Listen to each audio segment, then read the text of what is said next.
This dusty hall on a hilltop in North London is where television news was born. The half-century that it's chronicled has been the greatest period of change in human history.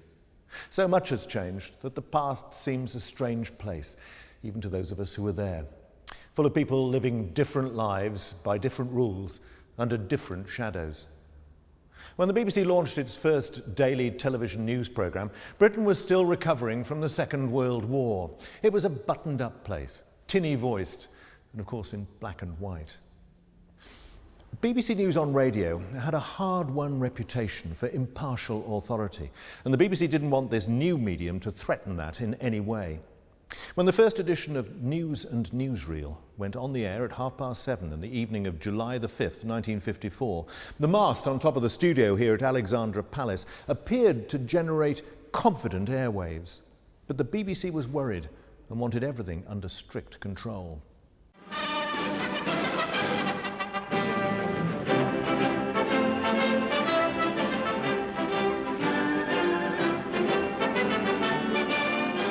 The newsreader couldn't appear in case some facial twitch might suggest that he had views.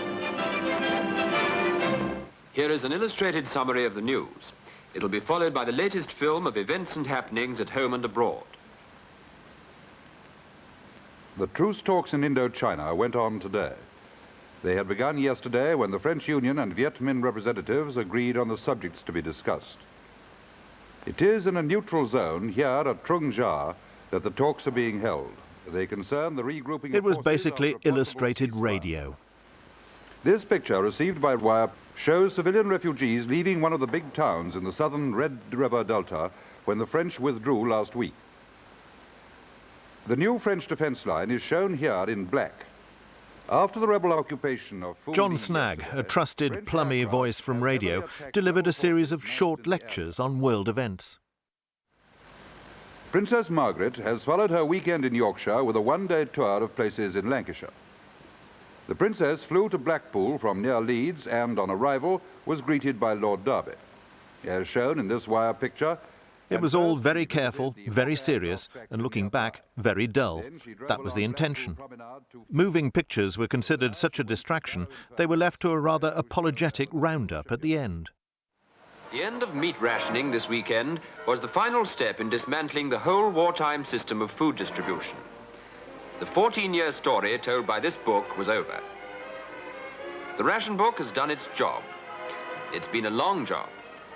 Indeed, children up to school-leaving age have never known life without the ration book. Now it's only for mothers of the very young that visits to food offices will still be necessary. Those who want to draw welfare foods such as dried milk, orange juice and cod liver oil.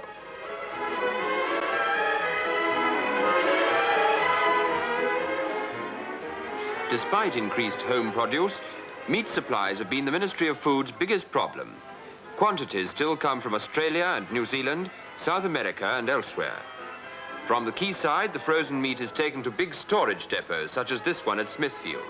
From here, it leaves on its way to the shops.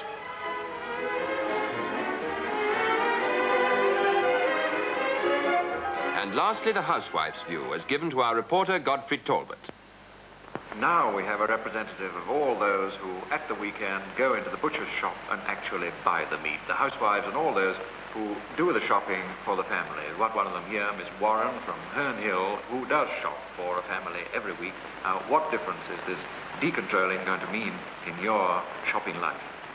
Well, the main feature of de-rationing is the advantage of going into any shop I want to go into, being able to buy meat just as I want it, and if I happen to be entertaining at a moment's notice, such an advantage to dash into a shop and buy an extra steak or chop.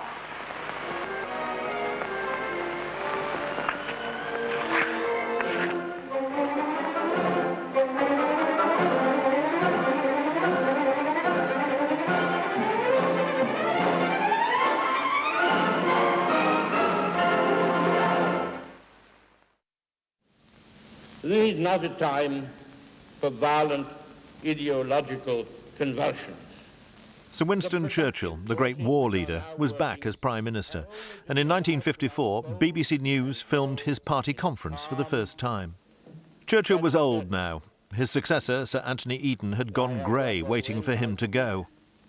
But Churchill still felt the fate of the world was in his hands.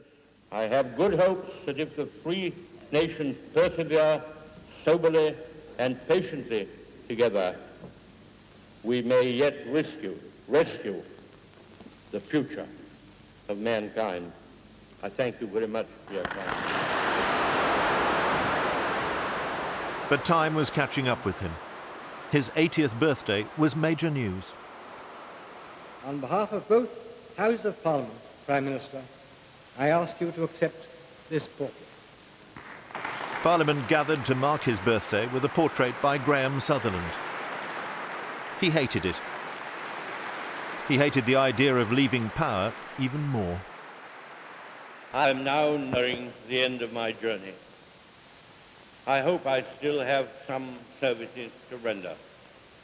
However that may be, and whatever may befall, I am sure I shall never forget the emotions of this day, or be able fully to express my gratitude to those colleagues and companions with whom I have lived my life for this wonderful honor they have done me.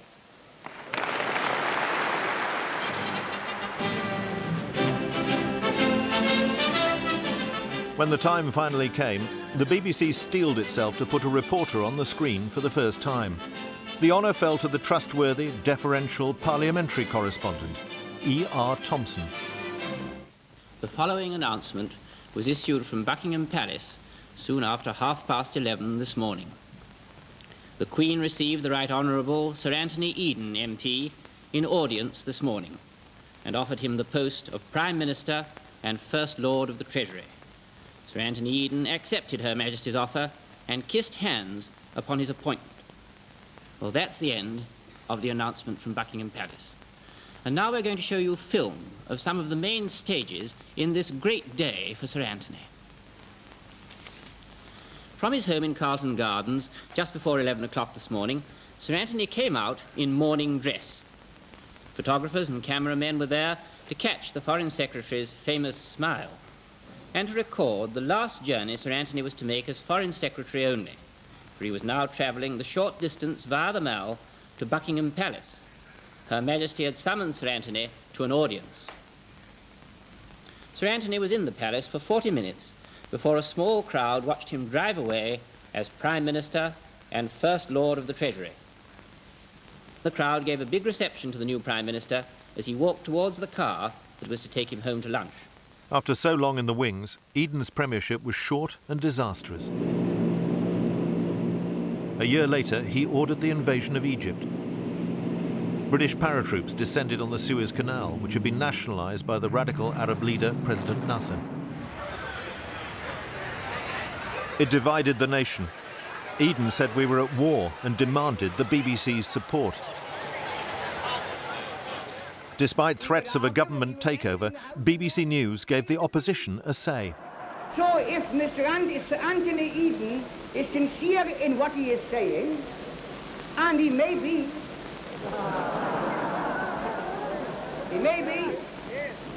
then if he is sincere in what he is saying, then he is too stupid to be a Prime Minister. Under pressure at home and abroad, Eden backed down. His career was over, and so in a way were Britain's days of empire. They still hanged women in the 50s.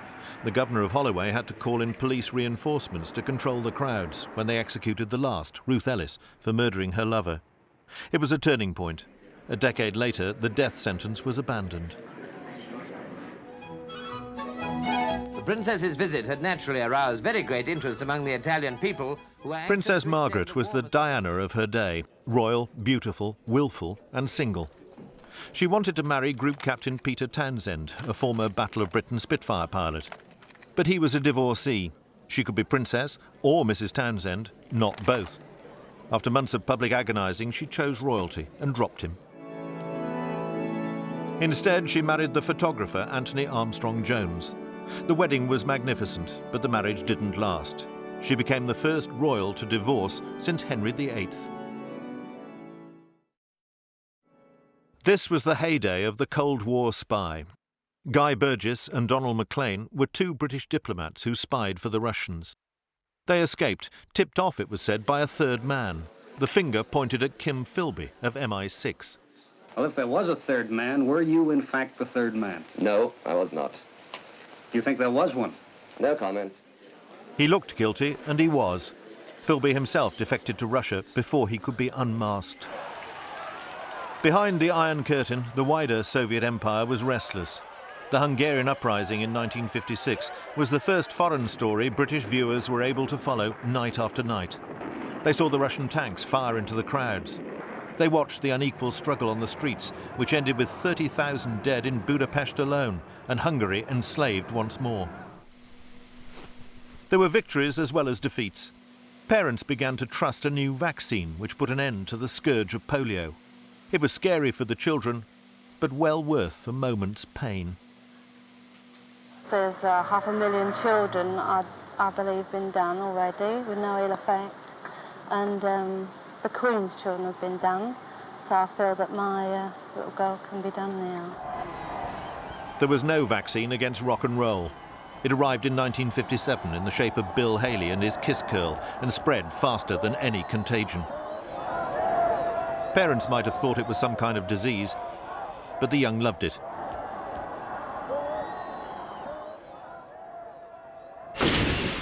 Housing was the big issue of a decade which saw the biggest slum clearance in history. The government ordered whole districts be pulled down. 100,000 people a year were rehoused, but there were always more. This is a block of privately owned flats in the twilight slum clearance area of Hackney. Tin baths, outside lavatories, housewives who use electric light all day long. Damp, dark and vermin are unremitting enemies. 7 million households had no bath at the start of the 60s. 3 million didn't have their own lavatory. He asked me where the bathroom was. I said hanging over the balcony on the railings. How many of you use that bath? 4 of us, and then I lend it to other people as well. So everyone here has to use a Near tin enough, bath? yes. That's of the bath. British football's finest club side, Manchester United, died in a newsflash. The Munich air crash. Of the crew of 6 and 38 passengers, 23 are known to have survived. A short time ago, British European Airways issued a list of identified dead. It includes the following names previously reported as unaccounted for. Curry, the Manchester United trainer, and Wally, their coach, and the following players: Byrne, Coleman, Jones, and Whelan. The aircraft was a twin-engined Elizabethan on charter from BEA. It was returning from Belgrade, where Manchester United had entered the semi-final of the European Cup. It had reached Munich and was just taking off for home in poor weather when the crash came at 3 o'clock. Well, it all happened this afternoon in the gathering dusk and amid slow flurries when this BEA Elizabethan, which had been chartered by Manchester United to bring home from a match in Belgrade the members of that famous team, it seems that the BBC was still getting to grips with late pictures and breaking news.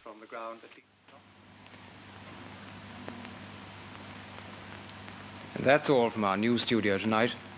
Good night.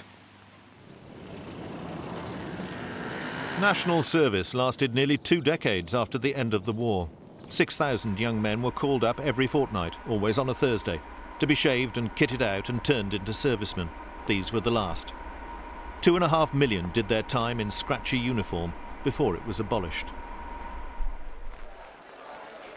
The book that launched the Permissive Society, Lawrence's story of Lady Chatterley's earthy liaison with her gamekeeper, went on sale in 1960, after a sensational trial cleared it of obscenity. 200,000 copies were sold on the first day, and it outsold the Bible for years. The pill that made the Permissive Society possible. The oral contraceptive came to Britain in 1961. Only married women were allowed to take part in the trials.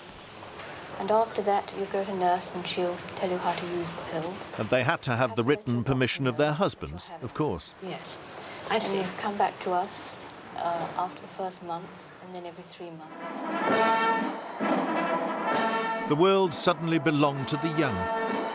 You John Fitzgerald Kennedy, do solemnly swear I, John Fitzgerald Kennedy, do solemnly swear that you will faithfully execute the office of President of the United States that I will faithfully execute the office of President of the United States. and will to the John Kennedy was the youngest ever American president, just 43 when he was inaugurated in 1961. Ask not what your country can do for you. Ask what you can do for your country.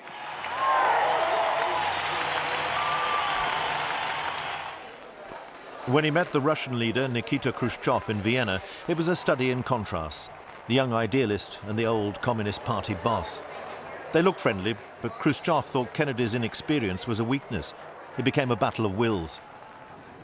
America backed an invasion of Cuba, but the landings at the Bay of Pigs were a disaster.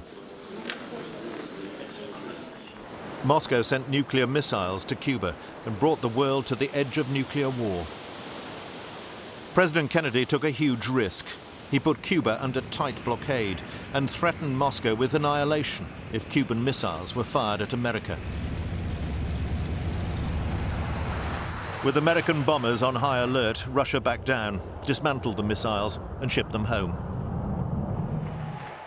The Russians may have lost out over Cuba, but they won the race into space. Major Gagarin orbited the Earth for the first time in 1961. His feat stung the Americans into an immediate response. 5, 4, 3, 2, 1, 0, ignition, liftoff. The MA-6 vehicle has lifted off. John Glenn circled the Earth 3 times at more than 17,000 miles an hour. Roger, all systems go. 7. Roger, 0G, and I feel fine. Capsule is turning around. Oh, that view is tremendous. The BBC's Robert Key spoke of an achievement all the world could share. The act of observing something, it said, changes what is observed. It's this which makes Glenn's flight neither greater nor lesser than that of either of the 2 Russian astronauts, but different. Not only at Cape Canaveral, but all over the world, people were personally involved for the first time while it happened, as a man, in this man's own typical words, took the dare of the future, setting out on a journey that was to take him through 3 dawns and 3 sunsets, from Tuesday into Wednesday and back again into Tuesday, in about 1/6 of the time we call our day. On Earth in 1961, justice finally caught up with one of the greatest criminals of the age. Adolf Eichmann, bureaucrat of the Holocaust, was put on trial in Israel after being kidnapped from Argentina. After a long televised hearing, he was found guilty on 15 counts of crimes against humanity and hanged. Elsewhere in the world, injustice was fighting a bloody rearguard action. At Sharpeville in South Africa, white police opened fire on a crowd of blacks, killing 69 people and forcing Nelson Mandela to reconsider his peaceful campaign. There are many people who feel that it is useless and futile for us to continue talking peace and non-violence against a government whose reply is only savage attacks on an unarmed and defenseless people. Apartheid was ruthless and apparently unassailable. Mandela was put on trial again and sent to prison where he would stay for 27 years before he could make his dream of black majority rule come true. In a decade of change, some British traditions were more durable than others. The last great smog, 1962, before the Clean Air Act was really enforced. Leonard Parkin was the BBC's masked reporter.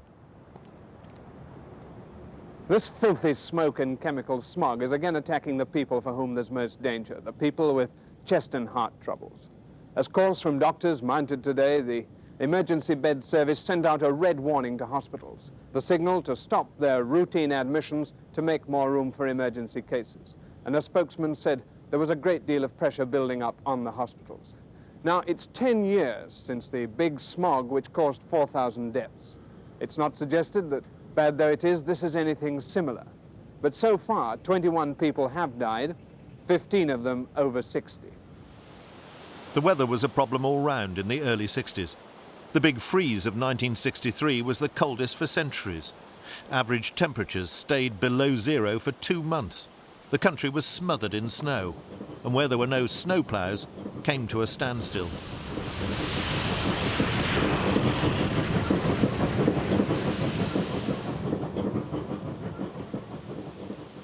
Worse, the vegetables froze in the ground and couldn't be harvested. Food prices in the markets and the shops rocketed. Peter Woods and his pipe went to investigate. I'm afraid it's a pretty bleak picture for the housewife. Down here in Berwick Market in Soho, prices for vegetables seem to be up by at least 30%. For a cabbage over the weekend, you're going to be paying 10p against 6p. Potatoes are up from 4p to 6p a pound, and all root vegetables are up. Onions and carrots are going to cost 2p a pound more. For a leek, you're going to have to pay 1 3 against 8p a couple of weeks ago. You can't even get a Swede for love nor money. Excuse me, can I interrupt you a tick? Are your prices up a lot? Yes, sir. Our prices are up on according to the transport and difficulties in getting it, and us pulling our guts out to fetch it to the public on their table. The glory days of the railways were drawing to a close. In 1963, the most famous locomotive of them all, the Flying Scotsman, chuffed off into history. In its day, it represented all that was fast and glamorous of the age of steam.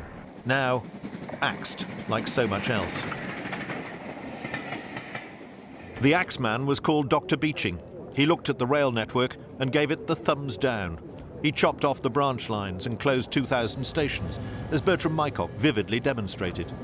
There's never been a doomsday book of British Railways like this, and if the government approves, today's report will shape the future of the system. Remote areas of the Highlands will lose their services. North of Aberdeen, very few will be left. Wales takes a body blow as well. Many of the country services are doomed, leaving only 3 main links east and west.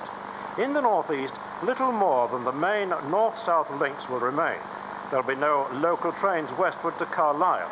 The home counties come off the best of all, but industrial towns, the North Staffordshire Five Towns for instance, lose many passenger trains, and all the way from Crewe to Carlisle it will be express only.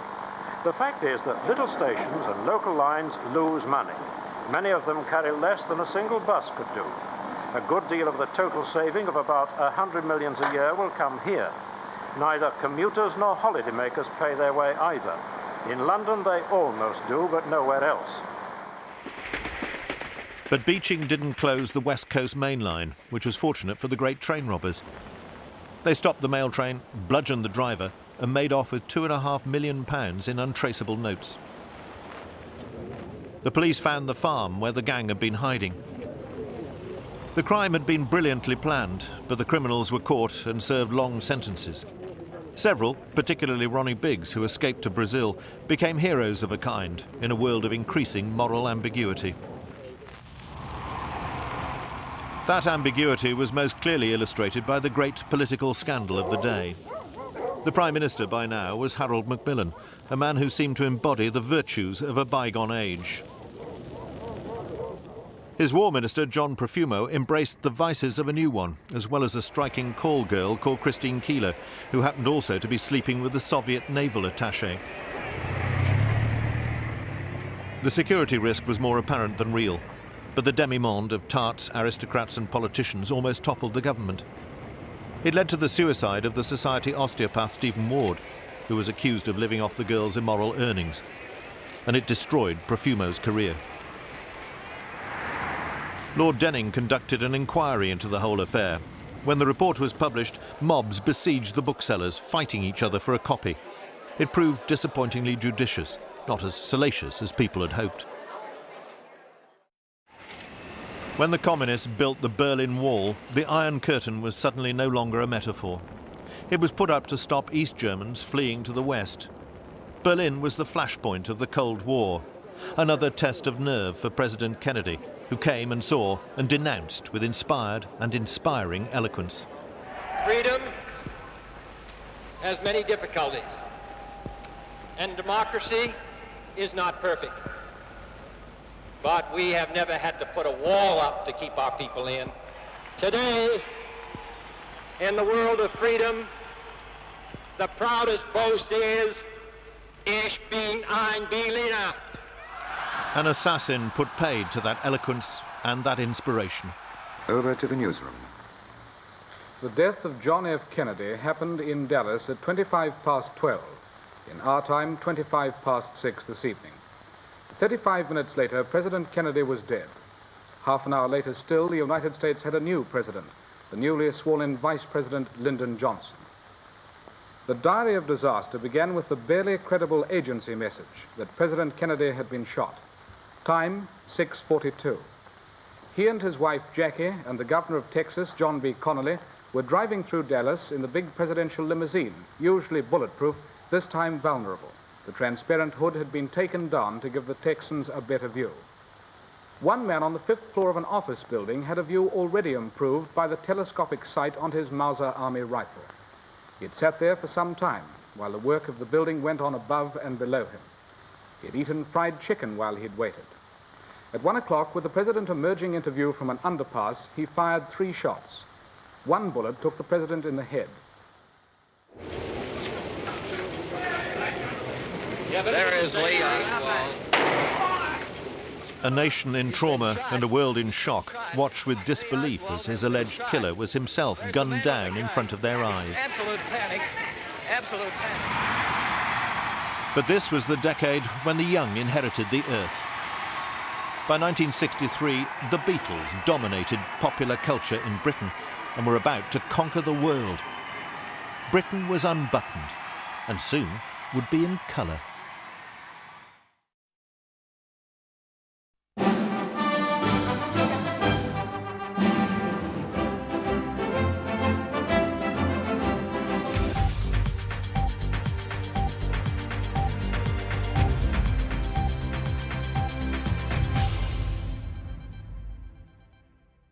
The 60s were packed with news, wars, riots, politicians rising and falling. The BBC, prodded by the surge of events, but also by competition from a thrusting, more informal ITN, sharpened its act. I was based in Washington then, watching America come to terms with civil rights and getting ever more deeply involved in the war in Vietnam. Lagging behind for most of those years was the technology of reporting for television. Most foreign correspondents were still sending their film reports on overnight aircraft for transmission in London next day. And then towards the end of the decade, satellites arrived. For television news, it was a revolution. In 1964, after 13 years of Tory government, Labour supporters gathered in Trafalgar Square to celebrate their party's return from the wilderness. Harold Wilson had won the election with a promise to use the white heat of technology to boost British prosperity. His majority was tiny, and 2 years later, a new election increased it to nearly 100. I believe we all have a clear duty now to work together in partnership, British government and British people, to solve the problems that are still before us. The economic problems, all the tasks associated with the building of a new Britain. At the seaside, a culture clash on Whitsun Bank Holiday. Mods on motor scooters and hundreds of rockers in heavy leather descended on Brighton, Margate and other resorts. They frightened the natives, they fought each other as well as the police, who made many arrests. The BBC's Cathal O'Shannon talked to one of them. Were you and your friends mods or rockers? Well, we're mods when we're dressed up, you know. You are mods. What caused all this trouble yesterday? Boredom. On whose part? Well, on both. What happened? Well, there was lots of things, you know. They started, you know what rockers are like, don't you? Well, I don't know. You tell me. Well, they, you know, their motorbikes. They started bashing into the scooters and knocking down motors. In clashes abroad, British troops in Cyprus struggled to keep the peace between Greeks and Turks. It was a story that ran for decades. Peter Woon was there. A rooftop in Nicosia on a fine Saturday morning, peaceful enough, but for one reason only. That, the British rifle. For 44 days now, it's kept a perilous sort of peace in Cyprus without ever being fired. In the 50s, British troops had been the target of Yoka, the militant spearhead of the Greek independence movement. Now they were peacekeepers. That 44-day pause in fighting hadn't lasted long. At the front line for the BBC, Peter Stewart. firing has been going on here at Gazivaran, you can hear it round me now, for about 14 hours. And Greek Cypriot security forces of President Makarios' government have brought up to fire on this village the rocket launcher that you can see behind me. And behind the rocket launcher is a ferret armoured car of the Greek security forces.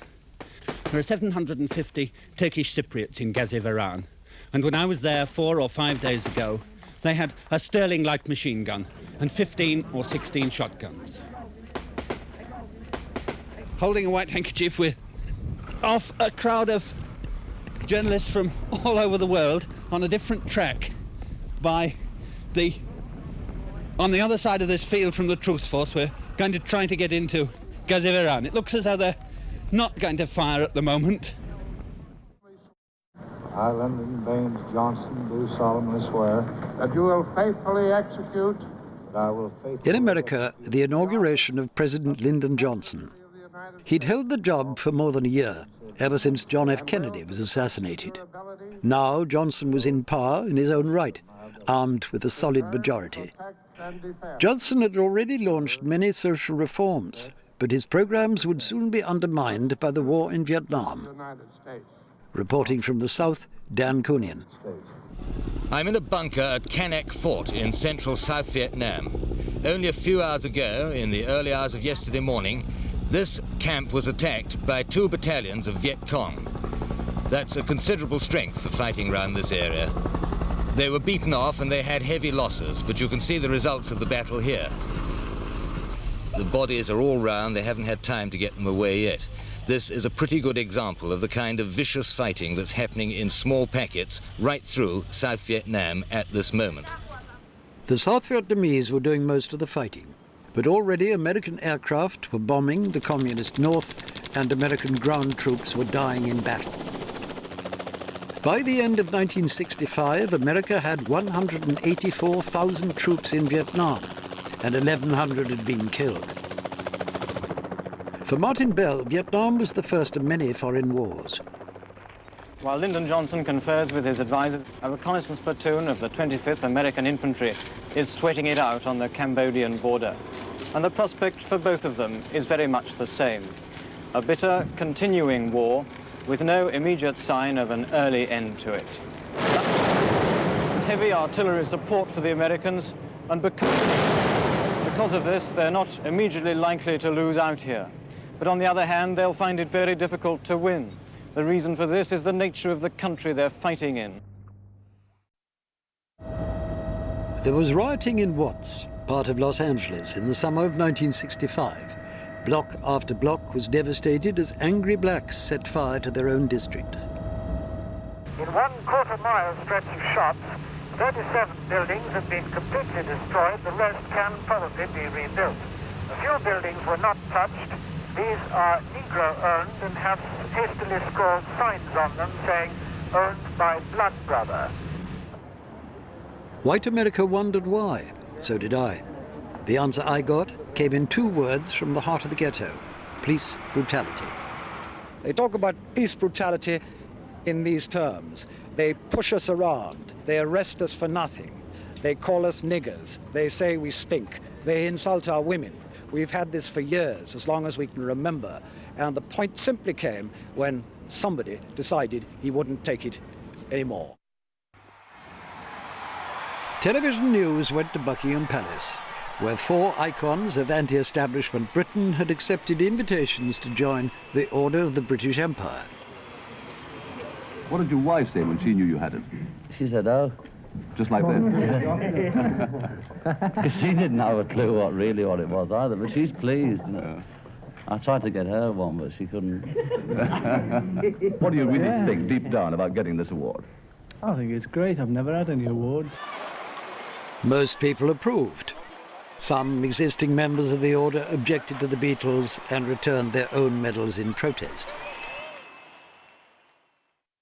In India, the death of Jawaharlal Nehru, Prime Minister of the largest democracy in the world. Millions came to his funeral. Nehru had preserved India as a secular state, his failure never coming to terms with the existence of Pakistan. Since India has also accused Pakistan of thrusting across the border in Kashmir as well, the most sensitive of trouble spots, it's not surprising there's talk about the brink of war. The two nations have solved bitter quarrels before, though, and may this time too. Incidentally, Pakistan says India has moved an armoured division to near the Punjab border northwest of Delhi. Ivor Jones reporting on the war between India and Pakistan in 1964. At home, Winston Churchill paid his last visit to the House of Commons. Now nearly 90 and very frail, he'd been a member for more than 60 years. Only a few months later, Churchill died. The coffin being borne now down the long gangway. It's high tide on the Thames. The river is almost still as the Earl Marshal leads the coffin forward. The man many regarded as the greatest Englishman of the 20th century was given a state funeral. Behind us, the trees and the grass. Richard Dimbleby was the commentator at the BBC's live broadcast. I was very grieved indeed, as I feel so many of my generation will be.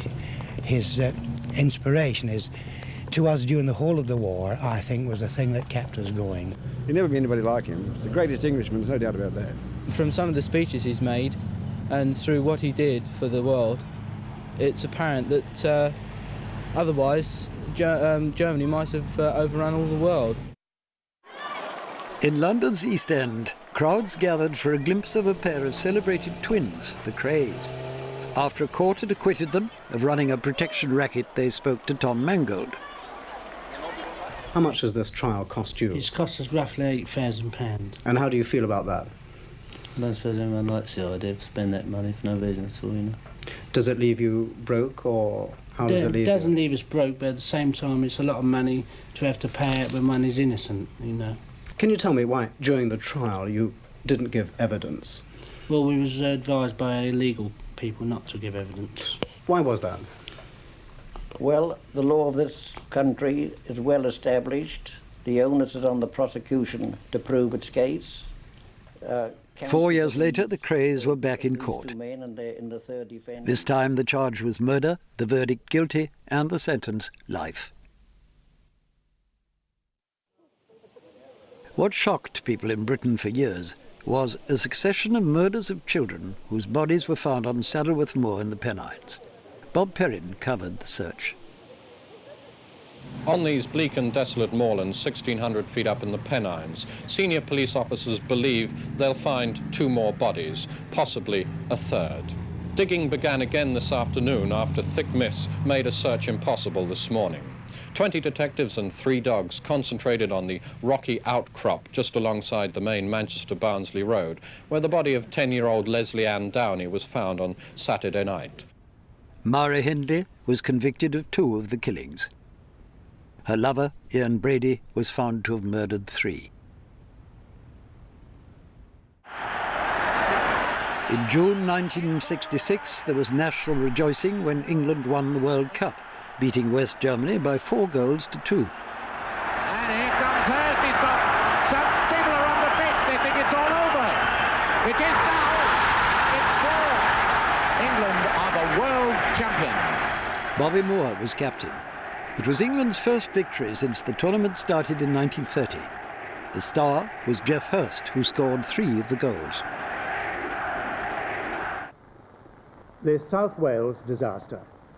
It's now feared that nearly 200 lives were lost when the coal tip at Aberfan near Merthyr Tydfil slid forward today. It engulfed an infant school and a row of houses. The 64-year-old headmistress of the school has just been brought out alive. For the latest news, over to Cardiff. 2 days of heavy rain started the tip moving towards the school. A full-scale emergency has been declared and the school has been sealed off. The school was struck by the landslide just after morning prayers. The children should have begun their half-term holiday this afternoon.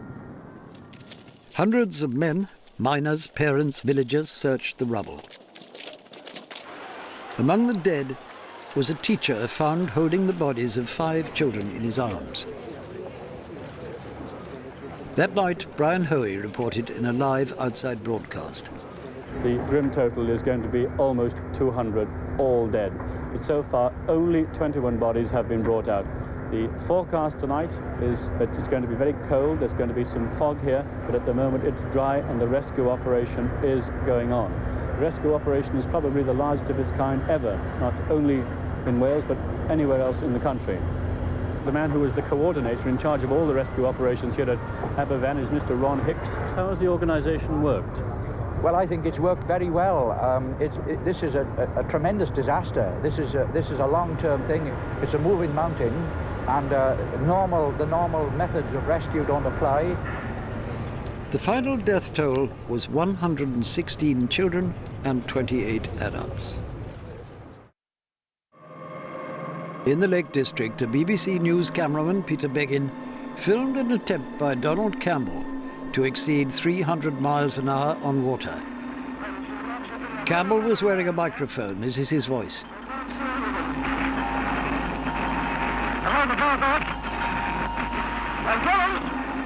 I'm going. That was the last the watchers heard.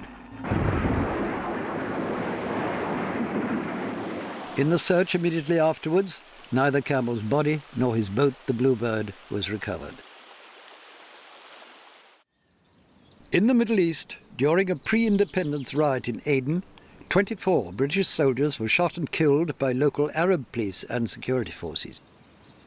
Mike Blakey visited their graves. Second Lieutenant Young died 20th of June 1967. Private Ferguson died 20th of June 1967. Private Moores died 20th of June 1967.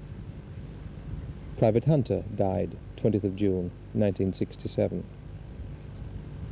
Major Malcolm died 20th of June 1967. Just some of the 24 soldiers who were killed in and around the Battle for Crater, the Arab settlement in the heart of Aden. 24 soldiers, many of whom should have returned to England this week. The last British troops were withdrawn from Aden 4 months later.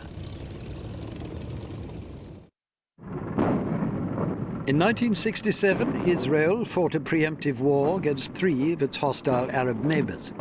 The war cost Egypt the Sinai Desert and Gaza, Jordan its West Bank, and Syria lost the Golan Heights. Martin Bell was there. This was the furthest that any neutral observers had penetrated to the front line.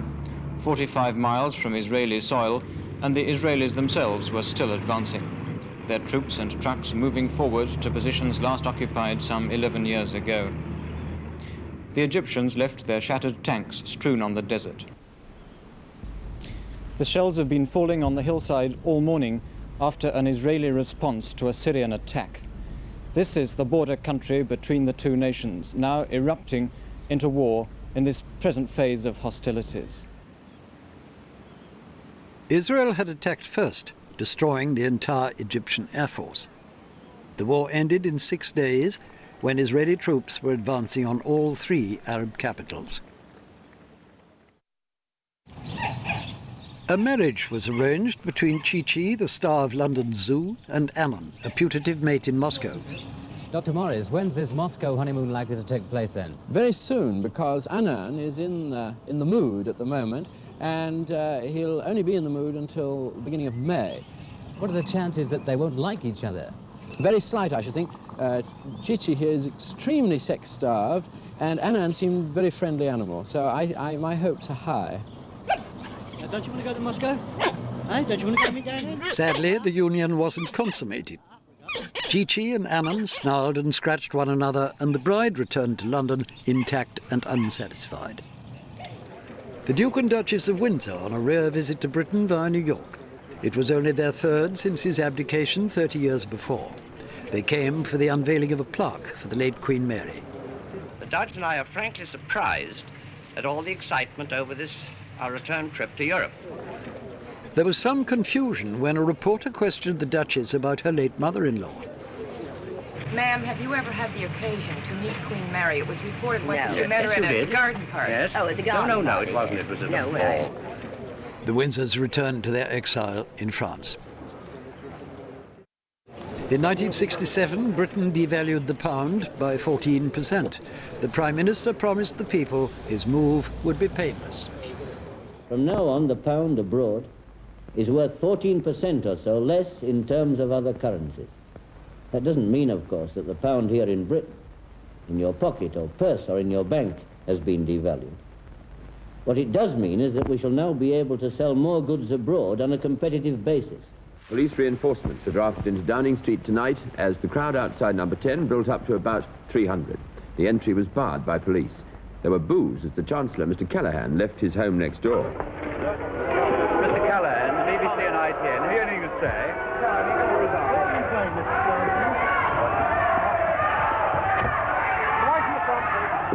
When Mr. Callaghan returned later, an egg was thrown at him. It missed and splashed in the road.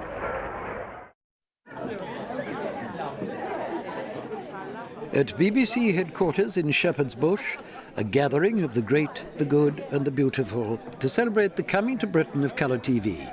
But would news in colour sometimes worry squeamish viewers? David Attenborough, then in charge of BBC Two. I mean, battle scenes, Vietnam, I mean, blood streaming down a wounded soldier's face in Vietnam is a very, very much more poignant thing than it is in Monaco. And I think we should have to look hard to see whether we can take that degree of accuracy and realism.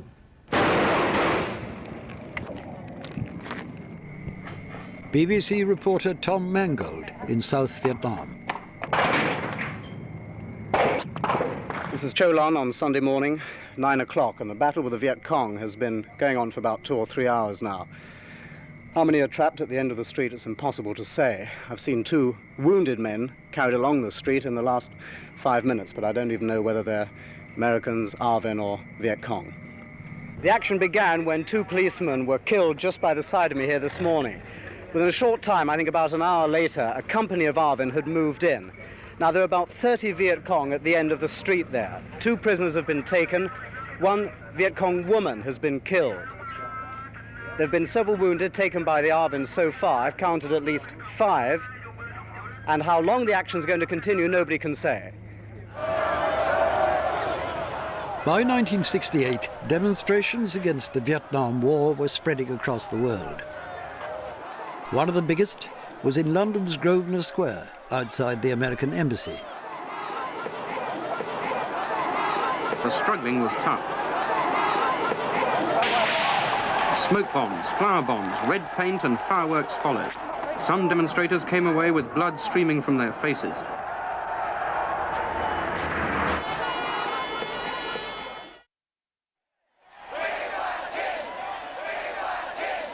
In America, the white backlash against the civil rights movement was getting ugly.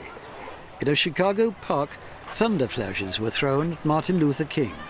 We thought it was a gun.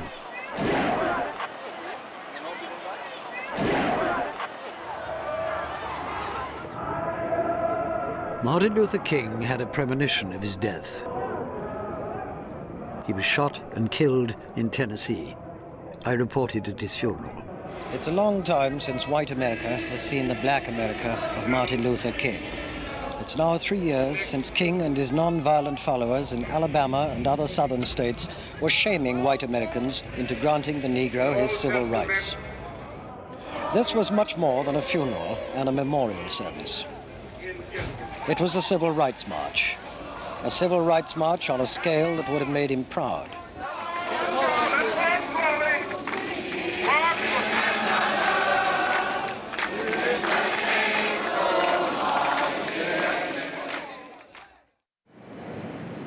Britain, too, was divided over race.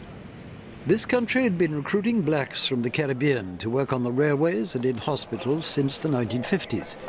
There was opposition from some of the unions on the left, and on the right from an influential former minister, Enoch Powell.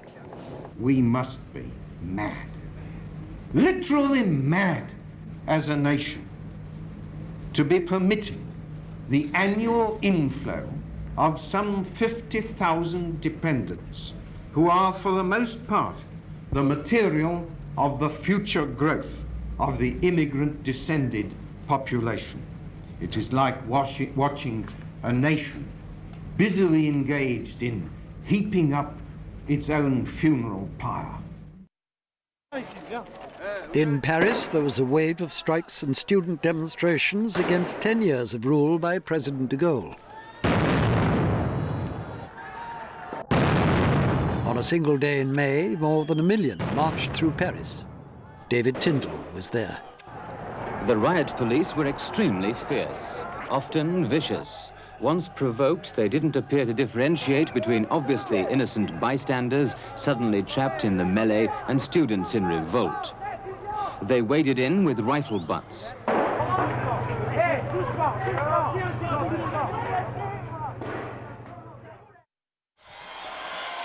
In Czechoslovakia, a reform movement led by the Communist Prime Minister Alexander Dubček was quashed by Soviet and Warsaw Pact troops.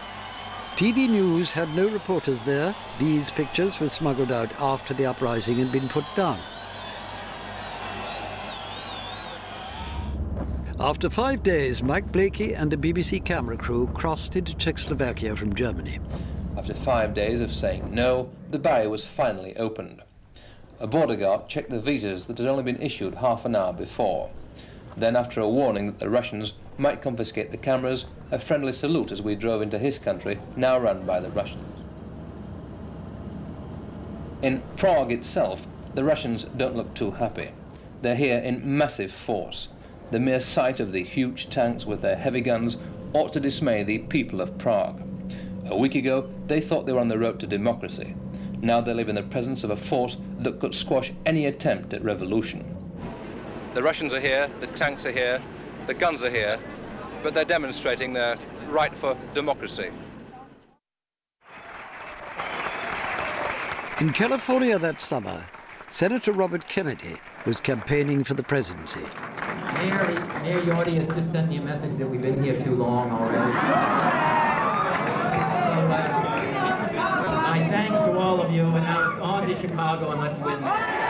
Kennedy won the state, and in the middle of the victory celebrations, out of sight of the crowd, he was shot.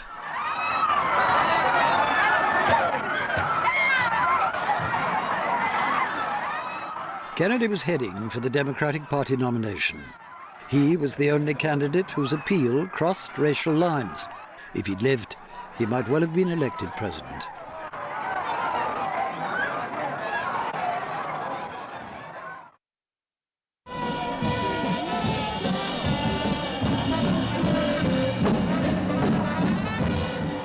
The victor that winter was the Republican Richard Nixon. Martin Bell watched him win.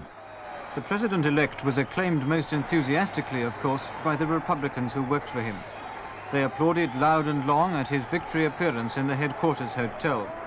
It was something that they and he and the whole of the traveling Nixon clan had waited a full 8 years for. I'm sure that he's going to be the best that's ever sat in the White House. I have all my confidence in him.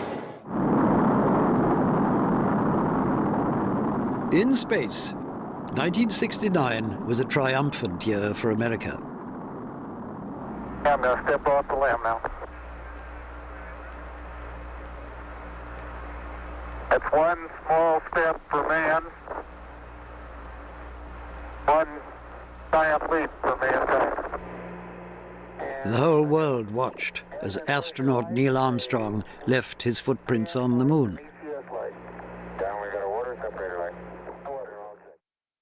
The Queen has asked me to form the next government, and I am indeed proud to accept.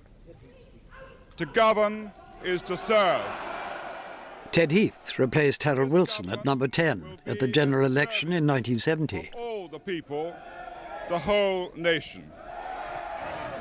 It was Heath who had secured French agreement to Britain's entry into the common market. It was actually a double celebration for these British residents in the community's capital. Officially, we became members at midnight local time. It was the end of the 10-bob note, the shilling and the sixpence. Overnight, the pound was divided into 10. Pennies became new pence, and there was confusion at the checkout. I want the old money. What are you going to do when we run out of old money? Well, blimey, I don't know what I should do. In Uganda, a military coup ended the corrupt and violent rule of President Obote. Peter Stewart watched the change of regime. Popular relief at the takeover was evident all along the roads to the capital. The soldiers were cheered wherever they went.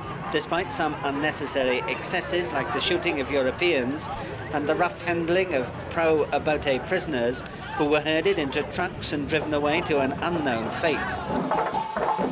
And the new ruler was General Idi Amin, a former army sergeant and champion boxer. In August 1973, Amin expelled all Asians. The loss of half of its workforce wrecked Uganda's economy. Many came to Britain. The Asians arrived in cold, wet weather at Stansted. Many of them lacked rainwear, yet most seemed cheerful and pleased to be in England. Whole families had arrived with little cash. The few belongings they brought often seemed of nothing more than sentimental value.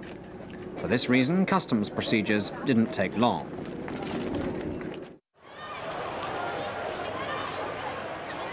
In Northern Ireland, Catholics staged a mass protest against internment without trial. What happened that day in Londonderry was to reverberate over the years. John Bierman was there for BBC News. The scene inside Catholic Bogside was as much a battlefield as anything I've witnessed for some years.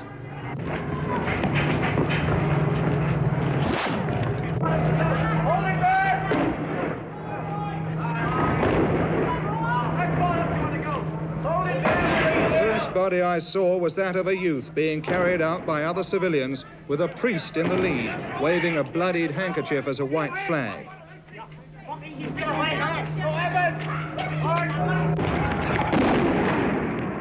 By the end of what became known as Bloody Sunday, 13 civilians had been killed and 17 wounded, one of whom died later in hospital.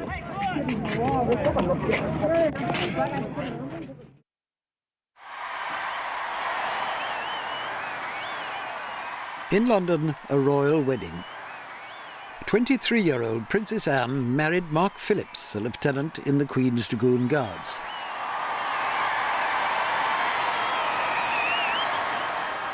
The government declared a national holiday, and thousands camped overnight in the Mall before watching the royal family on the balcony of Buckingham Palace.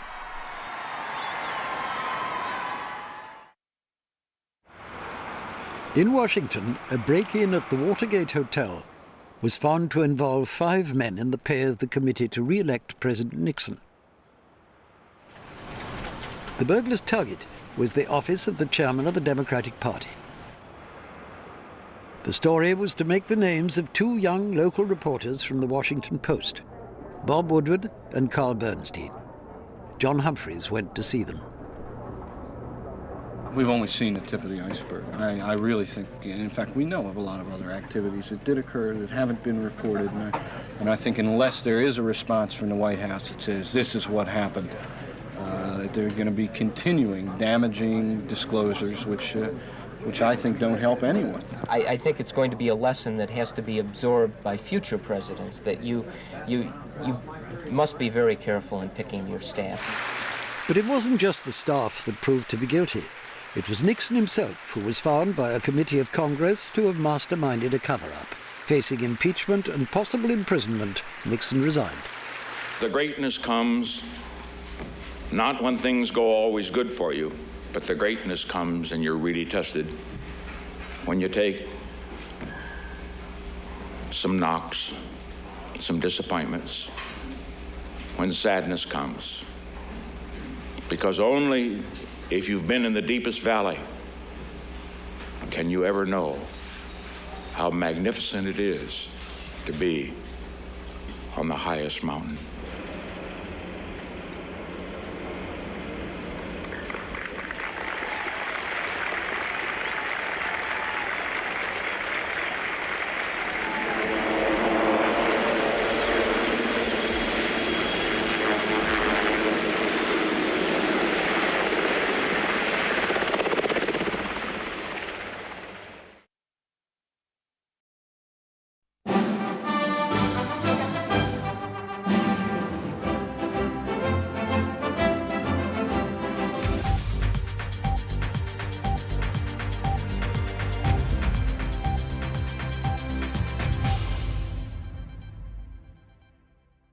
Television news is an imperfect but vivid encounter with the events of the day. As a reporter, you're an eyewitness to the Iranian embassy siege, the departure of the task force for the Falklands, World events, both significant and fascinating, and extraordinary individuals. The Yorkshire Ripper, Pol Pot. All brought into the living room as TV news became a fixture of nightly viewing, showing us our own lives. A new way to shop ushered in a decade of industrial upheaval. Blundering round the supermarket in the dark, as petrol shortages produced queues and power cuts imposed cold dinners and silent factories. We are sorry, owing to labour difficulties, very few trains will leave from Waterloo tonight. The 3-day week had arrived. Not a move into the leisure economy, but a bitter struggle about who runs the country. Industrial relations constituted a major portion of daily news bulletins, with flying picket and scab becoming common currency. It seems coal stocks are holding up. With continuing mild weather, it's thought stocks could sink to below the official emergency level of 7 million tonnes before widespread disconnections become inevitable. The miners had threatened to bring down Edward Heath's government, struggling to control the economy, as the worldwide shock of expensive oil produced a pay freeze, inflation and unrest. It was farewell to the keen amateur pianist, as the Conservatives failed to reinforce their authority after 2 general elections in a few months, and Harold Wilson took power. To lighten the gloom, there was always the Eurovision Song Contest, with a group whose fame outlived their fashion sense. The homegrown response to ABBA was embodied in the Sex Pistols, with Johnny Rotten explaining what was right with punk rock and wrong with British fashion. You made you look so bloody boring. The Labour Party was anything but boring, riven with dissenting factions, especially on Europe. Mr. Wilson's own cabinet ministers campaigned on both sides of the argument, and only the first ever national referendum settled the matter of our membership in 1975. But predictions about cheap wine, kilometres and driving on the right failed to materialise. Who cared, as the sun shone endlessly the next summer, though officially it was classified as a drought with emergency standpipes. Indoors there was another world to escape to, as the Force was with us and Star Wars took the cinema by storm. And the Tate Gallery rejoiced in its latest sculpture, a nice pile of bricks for those thirsty for culture. Trade union strife continued and inflation intensified, and after a surprise resignation by Wilson just after his 60th birthday, the pipe-smoking Yorkshireman was replaced by James Callaghan, whose austerity measures did little to improve either union mood or inflation. Lumbering out of retirement came the Army's Green Goddesses as the firemen went on strike. Troops tried hard with antique equipment. A Green Goddess fire engine reached the scene within minutes of an emergency call from the driver. But, as senior fire officers admitted, here even the professionals wouldn't have had a chance. Back from a foreign trip, Mr. Callaghan was not in tune with public sentiment. I promise you that if you look at it from outside, and perhaps you're taking a rather parochial view at the moment, I don't think that other people in the world would share the view that there is mounting chaos. Crisis? What crisis? Mocked the newspapers, as the rubbish piled up in the streets and the season earned the title of the Winter of Discontent. And there was a new challenger for power, a research chemist and barrister, Margaret Thatcher, whose determined use of the housewifely image drove home the message that she offered a radical alternative.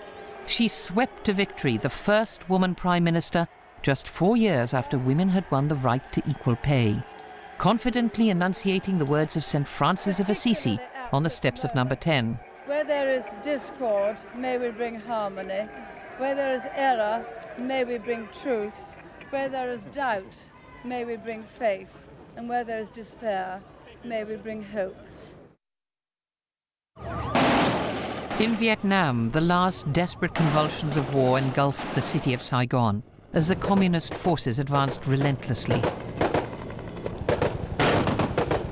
This is a very humiliating day for the South Vietnamese army, and we're hoping that this is the very last battle outside Saigon. There was desperation, panic. Many who'd worked for the Americans were terrified of repercussions, and a few managed to scramble onto the airlift alongside US personnel and on the TV audience which had watched it nightly for years. The war had also spilled into neighbouring Cambodia, which was about to experience extraordinary horror at the hands of one man.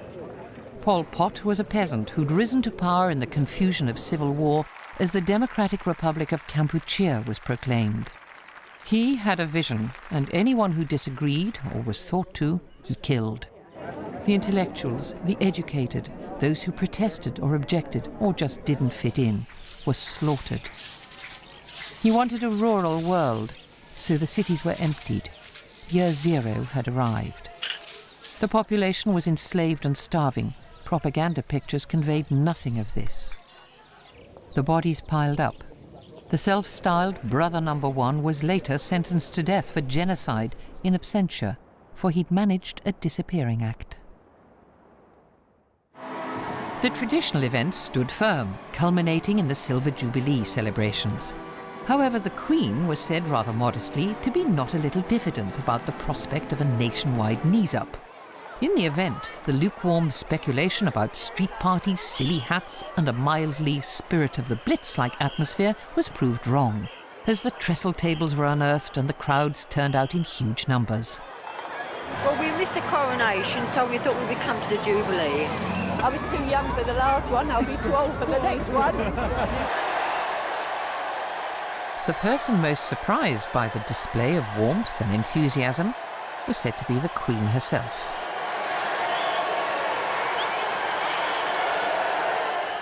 Tuesday, July the 15th, a day that belongs to the Queen Mother as the nation prepares for her 80th birthday. More coaches and crowds and interesting royal millinery, with the royal family still enjoying relatively uncritical coverage, and the Queen Mother's birthday pasting itself into the national calendar for many years to come.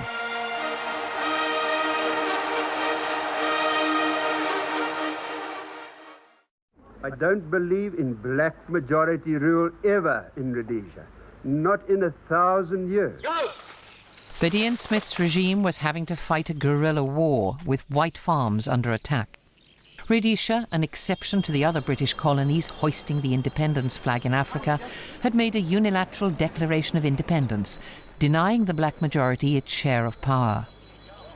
External diplomatic pressure and sanctions were secondary as self-defense and a siege mentality took hold.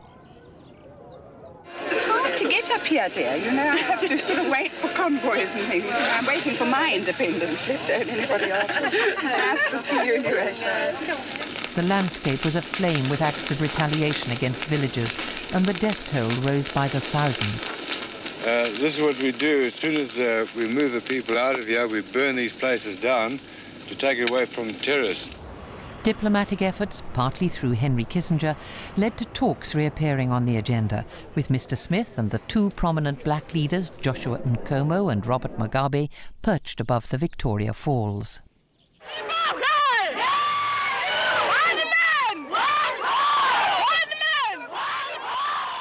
The demand for one man, one vote grew, diplomacy and fighting continued, and eventually there was an agreement which addressed the fundamental distribution of power. Whether they will accept it or not is immaterial to us, really. They have to accept it in as much as they must accept political domination. Prince Charles arrived to witness the Union Jack being lowered for the last time. An independent Zimbabwe emerged a decade and a half after Smith's declaration of UDI. Everywhere today, people were enjoying themselves. In many towns and cities, they had their own flag-raising ceremonies at noon. More than 20,000 people died in the war that brought Zimbabwe into being, so the price has been high. But as Mr. Mugabe has said, so too is the promise. This is John Humphreys in Salisbury, Zimbabwe. However, in South Africa, power was still in white hands, as the apartheid system regulated and divided the races in every aspect of life. A vigorous economy relied on a well-controlled black labour force, whose ultimate symbol came to be the southwest township, Soweto. Rudimentary buildings without basic facilities where children were fired on by the police during a march in 1977, spreading protest throughout the nation's townships. Deaths in police custody were in the spotlight. Steve Biko, a riveting public speaker who'd been forbidden movement outside a restricted area, was arrested. That year, the police gave a martyr to the cause as they beat Biko to death in his cell. Oil dominated economies and polluted the oceans as accidents befell huge carriers like the Amoco Cadiz, speared on rocks off Brittany. The oil slick was 80 miles long, 18 miles wide, and the shores turned black. All this beach is covered with sticky, smelly oil, and there's not a sign of the authorities doing a thing about it. Marine life died. Only a tiny number of seabirds was saved. An estimated 300,000 perished. The Irish town of Bantry was nearly blown away when the Betelgeuse broke in two while discharging her cargo. Last night on the island was stored 4.5 million barrels of oil, just yards from the blazing tanker. 50 people died, and the sea was aflame for a day. Oil might be the fuel of progress, but it was often still carried in leaky, corroded and unwieldy hulks. Coverage, deaths, violence, political intrigue, and attempts at power sharing between the Loyalists and Nationalists wrecked by Loyalist workers' strikes. A background of regular mayhem, explosions and bomb scares to all talks, along with sectarian murder and street trouble. At the heart of government, the Palace of Westminster was in flames, causing anger and resentment, for hitherto the TV audiences had only been familiar with smoke and ruins across the water. Targets were both military and civilian, young people on a night out in pubs in Birmingham and Guildford, a coach full of soldiers on the M62. Though usually presaged by so-called warnings to media newsrooms using recognised code words, this did not affect the disruption and damage.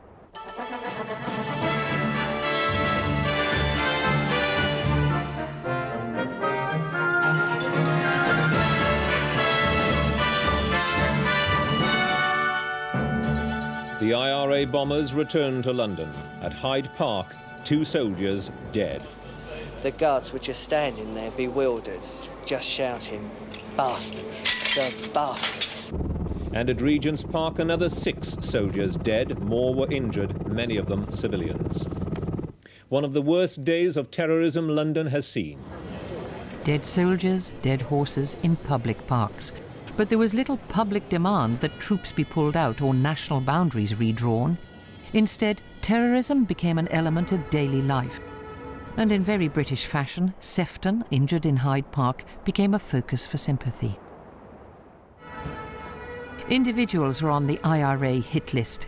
Airy Neave, a close friend of Margaret Thatcher, blown up as he left the car park beneath the House of Commons.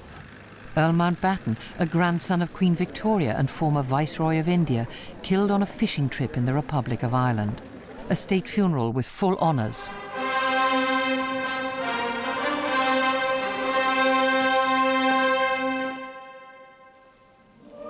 Within the abbey waited a most distinguished congregation.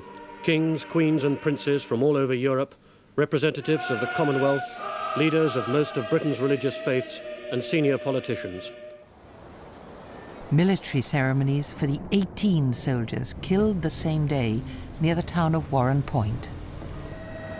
There were arrests and men in prison, but trouble too in the jails themselves.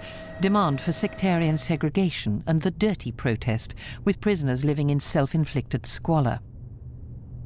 A convicted terrorist, Bobby Sands, was elected to Parliament.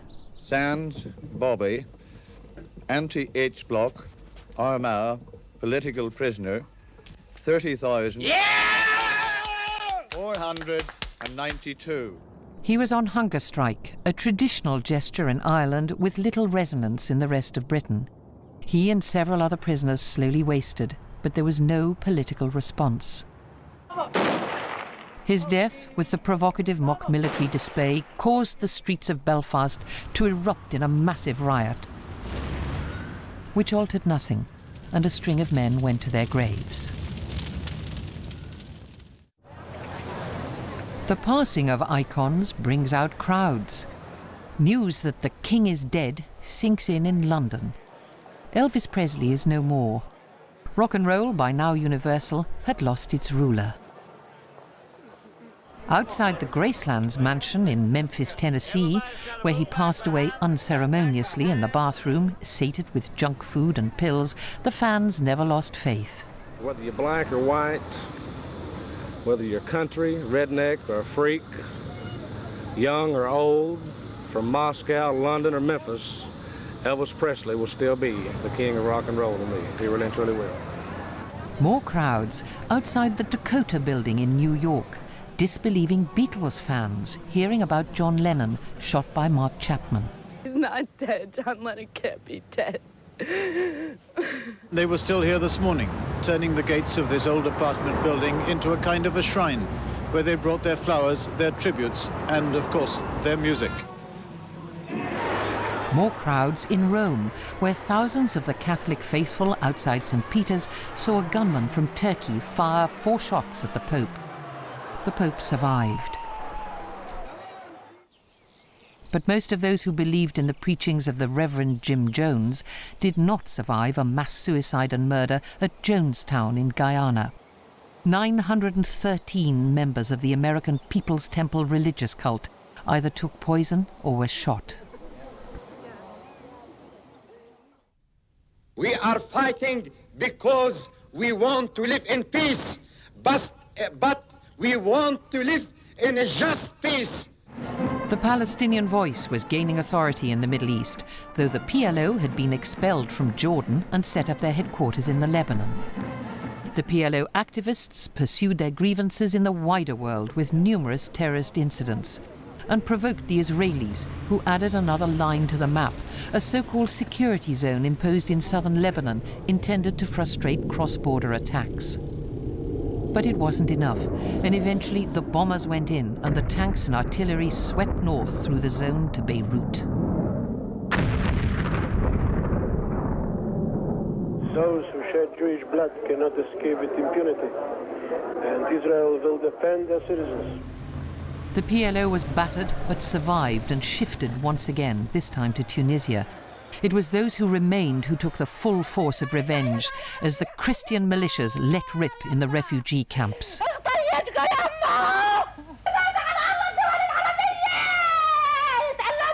The effects on the Israelis of what their Christian allies did here and in dozens of other places around this camp are going to be immense. There's always been a risk of such massacres if Christian militiamen were allowed to come into Palestinian camps, and the Israelis seem to have done nothing to prevent them coming into this one. The once elegant Mediterranean city sank to its knees as fundamentalist Palestinian groups such as Hezbollah emerged to fight over the ruins with other Lebanese factions.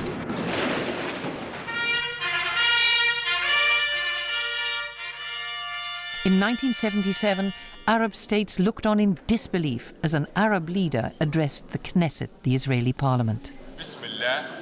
President Anwar Sadat was pursuing a peace deal, and he succeeded, in partnership with Menachem Begin.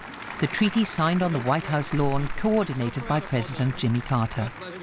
2 years later, the Egyptian leader was assassinated.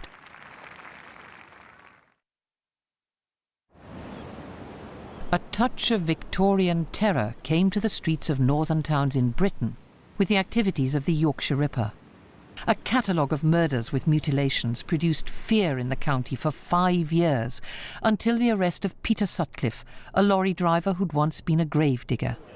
He'd been interviewed 9 times during an investigation dogged with hoax letters and tape recordings. I'm not quite sure when I'll strike again, but it will be definitely sometime this year. At his trial, he claimed to have heard a voice from a grave ordering him to kill prostitutes, several of whom were among his 13 victims. Dennis Nielsen, on the other hand, never really gave a coherent reason for his killing spree. which may have included many more than the 15 murders specifically identified.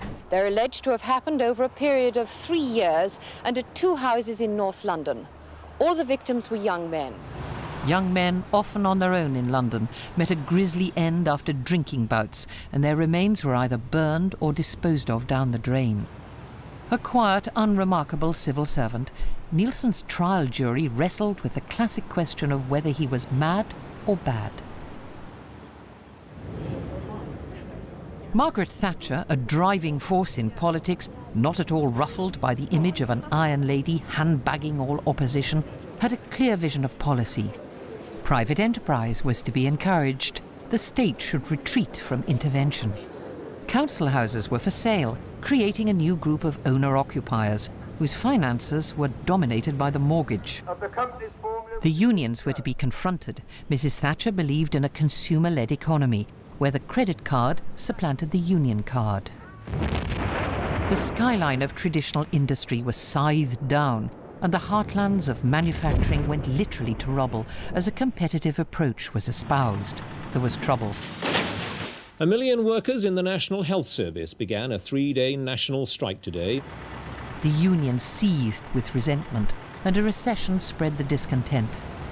The unemployment figures are expected to creep nearer to or even past the 2 million mark tomorrow. But it went much further, heading for 3 million. British streets saw riot and looting, partly racial, partly general social unrest. Brixton, Bristol, Toxteth, Southall. Good evening. Mrs. Thatcher has said it again. Her government intends to see its economic policy through to a conclusion. She told the Conservative Party conference in Brighton that the foundations for recovery had been laid. You turn if you want to.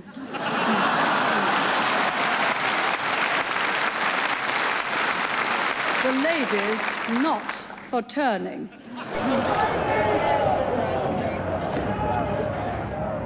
The Prime Minister spoke above the noise of protest, but atop the poll of most unpopular Prime Minister since polling began.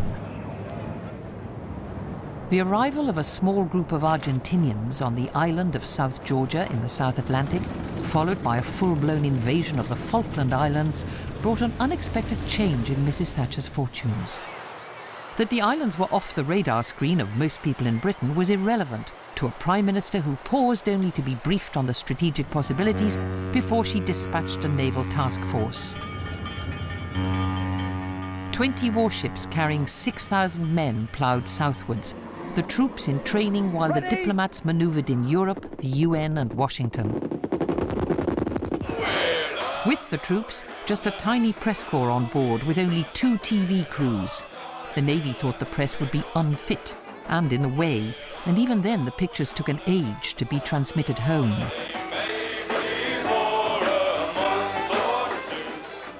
To a bemused world and rather tense public, the Prime Minister appeared as a figure comfortably at home with a risky military operation, never more so than with the retaking of South Georgia. Rejoice at that news and congratulate our forces and the Marines. Are we going to declare war on Argentina? It was a distant conflict, not without controversy, as the Argentinian cruiser Belgrano was sunk as she steamed away from the action. The sense of a military adventure was giving way to a darker conflict. The Sheffield was lost. HMS Sheffield, a Type 42 destroyer, was attacked and hit late this afternoon by an Argentine missile. The QE2 had been pressed into service and delivered more troops, and the Harriers went into action. Every snippet of information was pounced on, with the BBC reporter firmly denying Argentinian claims of downing British aircraft. I'm not allowed to say how many planes joined the raid, but I counted them all out, and I counted them all back. With troops now ashore and yomping across the remote and boggy terrain, this small war intensified, and the losses caused shockwaves at home. The Ardent, the Coventry, the Antelope.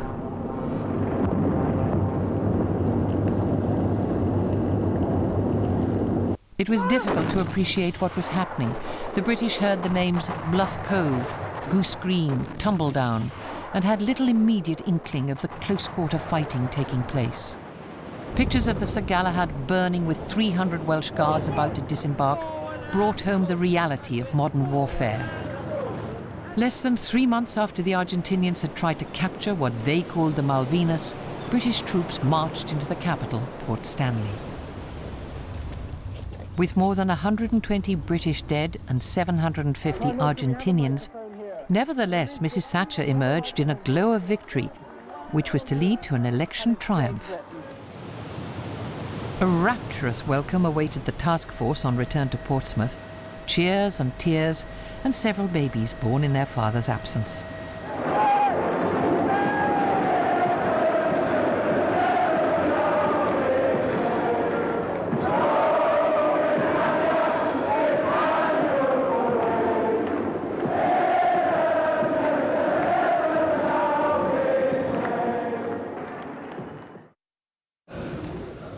In Poland, on the fringe of the economically struggling and shabby Soviet Union, there was dissent. Lech Wałęsa, an electrician from the Gdansk shipyards, led a protest against rising food prices. An independent trade union, Solidarity, emerged to challenge the government, and the West feared Soviet intervention. News has been coming out of sit-ins, strikes and skirmishes in factories, steelworks and coal mines. Some union officials will now go on trial. Martial law was declared. The country was cut off, with the borders closed, international phone lines dead, and soldiers on the streets. The union was banned, its leaders imprisoned. However, the grassroots enthusiasm for the movement kept opposition alive, until eventually the Communist Party had to negotiate with Solidarity. The Soviet Union was preoccupied with a hard war in Afghanistan. In 1979, it had invaded a country renowned for swallowing the efforts of foreign empires in its unforgiving landscape, beset with tribal violence. Cold War tensions returned as Soviet helicopters clattered over medieval forts containing disparate factions armed by the Americans. Islamic fundamentalism fueled the fighting, and the creaking Soviet war machine failed to deliver victory. Religion reasserted itself on the battlefield, and thus into politics. Islam was in the ascendant in Iran too. The Shah had been chased into exile after a decade in which Western-style reforms were accompanied by repression and corruption. The return from exile of Ayatollah Khomeini ensured a theocratic state in which women lost rights and Puritan values dominated daily life.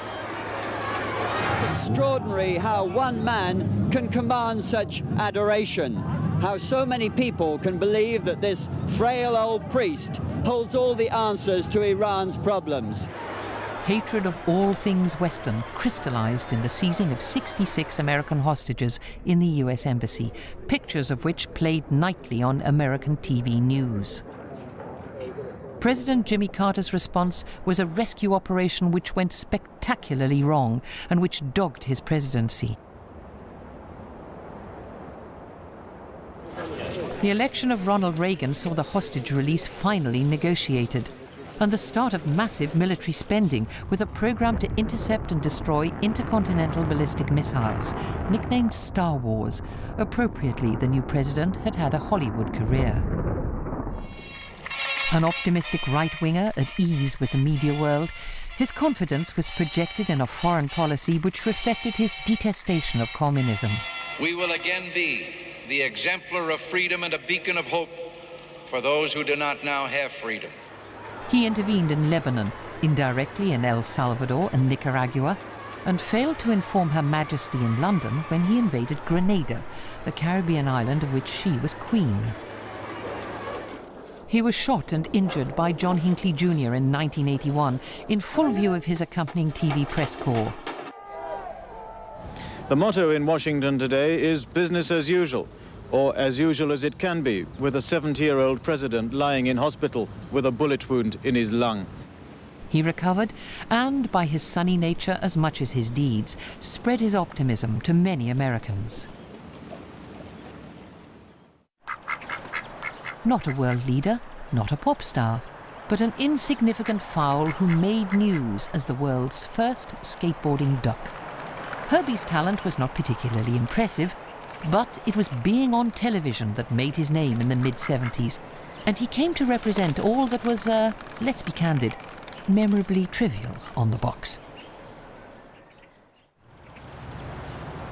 BBC Television News found itself directly involved in a terrorist siege in London in 1980 when a small group of Iranians took over their embassy. Inside were 2 BBC newsmen waiting for visas. They, a diplomatic policeman and terrified embassy employees, were faced with 6 armed young men intent on persuading their government to release prisoners in Iranian jails. Part of central London was cordoned off, a huge press team set up camp, and all incidents outside the building were caught on live TV. Negotiations were conducted for several days, though it was clear the Iranian government was not going to budge.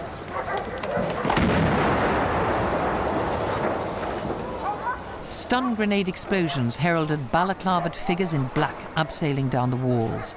The elegant facade belched smoke as a well-planned operation was executed, and those of us reporting on the spot found ourselves involved in real-life drama on television. The British had wanted to bring about a peaceful conclusion, but after a hostage had been murdered on the 6th day, the police ceded authority to the Army's Special Forces, and the SAS went in. 5 of the terrorists were shot as fires burned, and the hostages were bundled to safety. 1 gunman survived, to be tried and given a lengthy sentence. His colleagues were buried in unmarked graves in a North London cemetery. The ever-present terrorist threats in Britain rarely publicly impinged on the routine of the royal family, increased security being discreet. However, the traditional ceremony of trooping the colour was interrupted, the Queen's horse shying at 6 blanks fired from the crowd as the procession was heading for Horse Guards Parade. 17-year-old Marcus Sargent said he wanted to be famous. He was jailed for 5 years under the Treason Act. Then Her Majesty awoke one morning to find a Mr. Michael Fagan sitting on her bed, apparently wanting a chat. Her efforts to rouse the palace police were unavailing, and half an hour's conversation was ended by a chambermaid entering the bedroom with the cry of, "Bloody hell, what's he doing in here, ma'am?" Happier moments as the Prince of Wales announced his engagement to Lady Diana Spencer, both a fairy tale and a media frenzy. The intensifying speculation is thought to have been the reason why the date was brought forward. Outside Buckingham Palace is Kate Adie.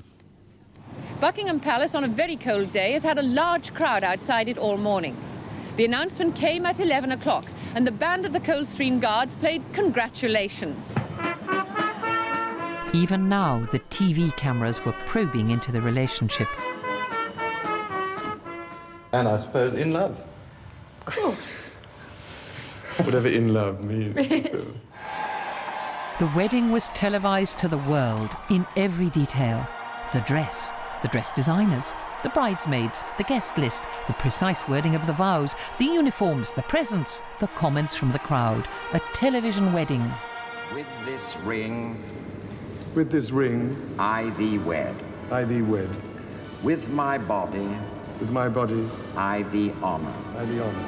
The Waleses began their marriage in the glare of global publicity. The honeymoon, the first public engagements. The emergence of a princess with worldwide appeal.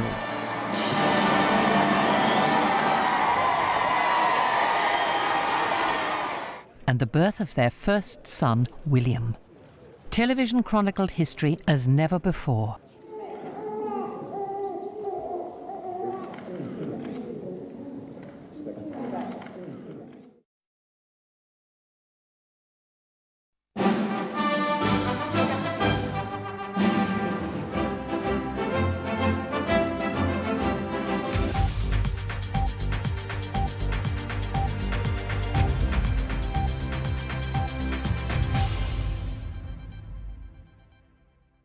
The 1980s were a period of remarkable change, both in the world at large and in television news.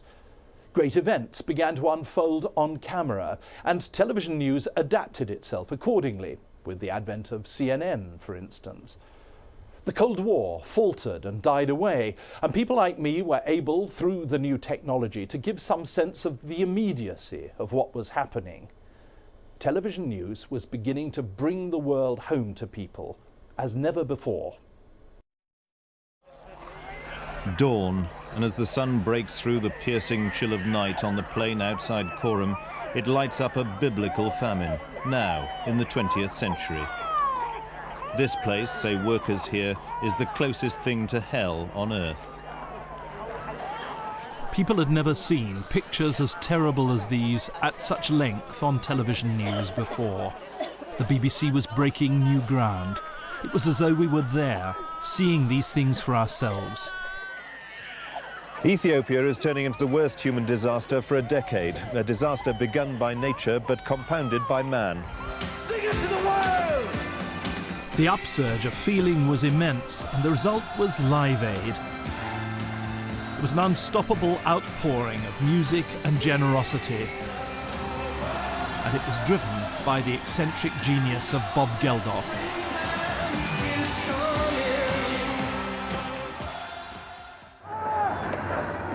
Television news showed us other uncomfortable realities. Apartheid in action on the streets of South Africa. These pictures of a police Trojan horse operation against stone-throwing youths a fortnight ago led the government to decide to crack down on foreign television. Pictures like these had a profound effect on the way the world saw South Africa, and on the way South Africa saw itself. Black children began to demand something better than the poor quality education they were given. The apartheid state turned the full force of its violence onto them.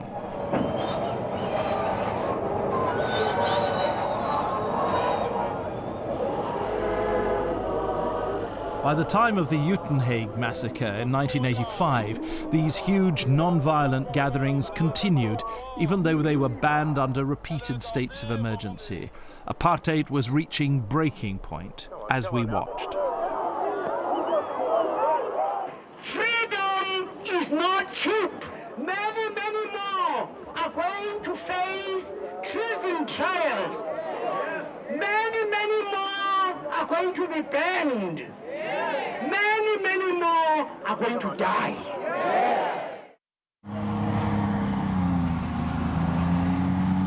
In the Middle East, Israel was pulling back from much of Lebanon, hoping to cut its losses. But Lebanon had been too badly destabilized for the violence to stop that quickly. After the years of civil war and the Israeli invasion, much of Beirut lay in ruins. None of this lessened the price Israelis had to pay. Extreme Palestinian groups continued a campaign of hijacking and murder. Some, like Terry Waite, who tried to help, were sucked into the violence. This was the last glimpse the world had of him before he was held hostage for 7 years. On the West Bank, the first Palestinian Intifada began. Teenagers with stones against soldiers prepared to use their guns on them. It was a movement which grew out of the slums. In the wider Middle East, the Americans bombed Libya after a terrorist attack in Europe. Kate Adie was there. 4 hours after the raid, the Libyans still have no idea how many people were injured here. This is at least 2 miles from the barracks. There are still people possibly buried under this rubble. The confusion is considerable. Day broke slowly over Lockerbie, over its shadowed ruins, over the cockpit of Pan Am's made of the seas, nose down in the soft earth. The violence of the Middle East had exploded into the peace of a small town in the Scottish borders. A Pan Am airliner blew up over Lockerbie and 270 people died. Iran and Syria were blamed, but the Americans and British put the ultimate responsibility on Libya. After midnight and after Walter Mondale had conceded, he appeared again before his supporters in the room where he had acknowledged his victory over Jimmy Carter 4 years ago. America's best days lie ahead. And you know, you forgive me, I'm gonna do it just one more time. You ain't seen nothing yet. The great communicator, Ronald Reagan, had won another 4 years. The Soviet Union, near collapse, produced its own great communicator. Mikhail Gorbachev spoke at length to ordinary people about openness, glasnost, and restructuring, perestroika. But perestroika didn't work, and glasnost meant everyone could complain, and they did. Gorbachev was desperate to cut his defense spending, and he tried to persuade President Reagan to scrap Star Wars, the futuristic missile defense plan. America was slowly grinding Russia down. The world is watching, and we've got something to show them. And what that was an agreement to eliminate several classes of nuclear weapon, and as their wives looked on, their husbands made the world a slightly safer place. Yet a superpower in decline could be dangerous in other ways. The Soviet nuclear plant at Chernobyl exploded with horrifying results. Old habits died hard. It was days before Moscow admitted what had happened. 8,000 died from radiation. Up to 10,000 will contract thyroid cancer. Britain was changing too. Highest amount spent per pupil in education, best training for teachers ever, biggest proportion of teachers to pupils. Please, will you remember that sometimes? The new style was confrontational. The miners' union took on the Thatcher government, which was only too glad of a fight. It quickly developed into total warfare, in which the losers would lose everything. Northern Ireland-style policing had come to the mainland. It marked a point of major change. Old industrial Britain was finished. There was fighting on other fronts too. At Greenham Common, the battle was with a women's anti-war group protesting about the presence of American nuclear weapons at a nearby airbase. The streets of Britain's decaying inner cities became a battleground. Unemployment was frighteningly high, policing was heavy-handed, and there was a disturbing willingness on the part of some demonstrators to use violence. The atmosphere of confrontation in Britain seemed to have become all-pervasive. But the fiercest battle was with the IRA. They came appallingly close to destroying the entire government with a bomb during the Tory conference in Brighton. 5 died. The cabinet minister, Norman Tebbit, was trapped in the wreckage. He's been conscious throughout. He hasn't asked for any pain-killing drugs. The only thing he's asked for, understandably, is that they get him out as soon as possible. He was lowered, oh so gently, to the ground. Someone said to the firemen, "Well done, lads." Even from this, Mrs. Thatcher emerged victorious. Thank you very much. Our worry is whether there's anyone under that rubble, because I don't know whether you've seen it, but it's pretty awful. Have you seen your other cabinet colleagues? Yes, indeed. Geoffrey Howe is here with us, and Leon is here with us, the Home Secretary. We were all very, very fortunate. And now the other battles were swinging her way. The miners were reduced to scavenging on the beach, poaching, anything to keep their families fed. They had no strike pay, and their faith in their leaders was fading. Increasingly, as they went back to work, it ripped entire communities apart.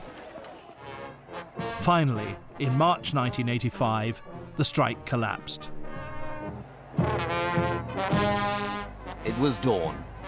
They'd lost a year's pay, but retained the things that matter most in these valleys: fellowship and self-respect.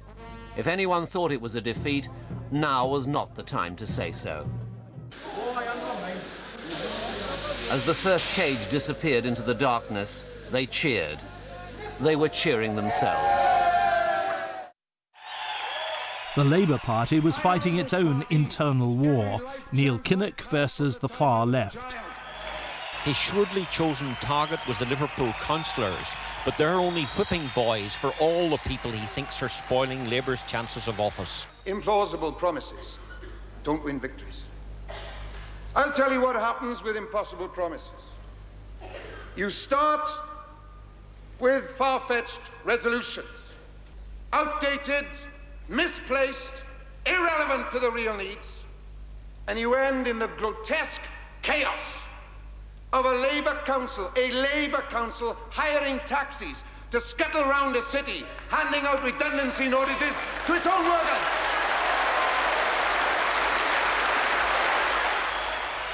Liverpool councillors were furious. Liar, shouted Derek Hatton, but most delegates were delighted. Eric Hepper, the veteran Liverpool MP, didn't want to hear anymore, and he stalked out of the hall. After this speech, the Labour Party will never be the same again. It is indeed a watershed. It may launch the bitterest quarrel in even Labour's turbulent history. In the meantime, the British economy was being transformed. State-owned corporations were being sold off. A new culture of free enterprise was taking over, where the British people were encouraged to be shareholders. The consumer culture boomed. It was the age of the yuppie, ushered in by the new technology. Well, new then anyway. But Mrs. Thatcher's style grated even on her ministers. With the future of Westland helicopters in doubt, she backed an American solution. Michael Heseltine wanted a European one. Fault line over Europe had opened up publicly. I have resigned from the cabinet and I will make a full statement later today. Others would soon be following him. But Mrs. Thatcher was still riding high. In 1987, she received popular endorsement for the way Thatcherism was changing Britain. It was the third time she had smashed Labour at the polls. At dawn, the wintry morning sun replaced the searchlights of the rescue ships, revealing the Herald Free Enterprise lying on her side, half submerged, supported by the sandbanks beneath her. 187 people died at Zeebrugge. Each decade has its disasters, but in the Thatcher era they all seem to arise from one thing: a lack of proper safety regulation. The fire at King's Cross tube station, for instance, where 31 people died. Fire regulations on the tube were hopelessly outdated. The Piper Alpha oil rig fire, where 167 people were killed because of inadequate equipment and poor training. The football stadium disaster at Hillsborough, 96 crushed to death here. All these different disasters led to improvements in safety, but the human cost was appallingly high.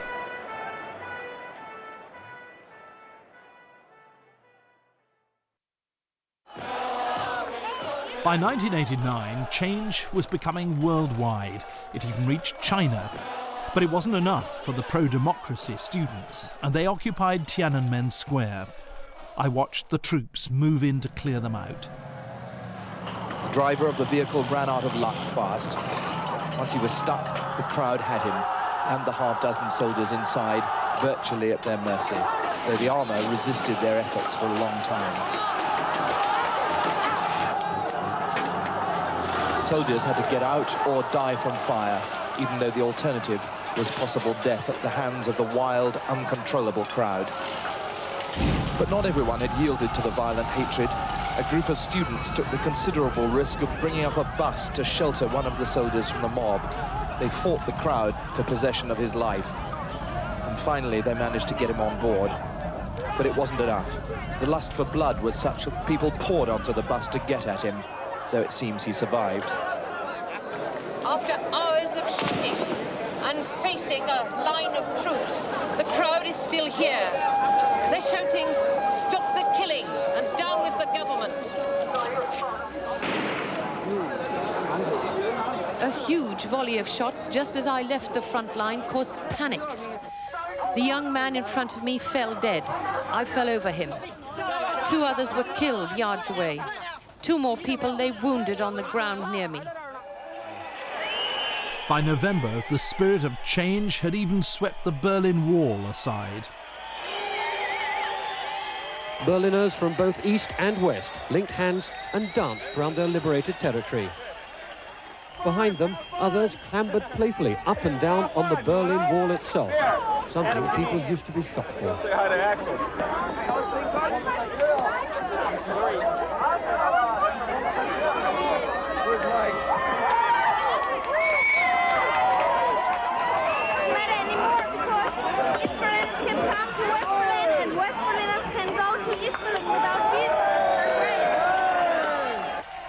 And with nobody to stop them, it wasn't long before the first attempts were made to destroy the structure itself.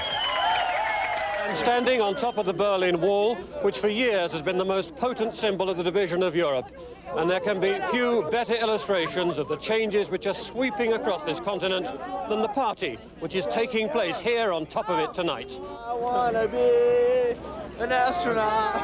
But this will need to be more than a piece of November madness to wipe out the bitter memories of the past. It was indeed much more than that. The new demand for liberty spread to Czechoslovakia. 21 years earlier, Soviet tanks had taken over Wenceslas Square to destroy the reforms of Alexander Dubček.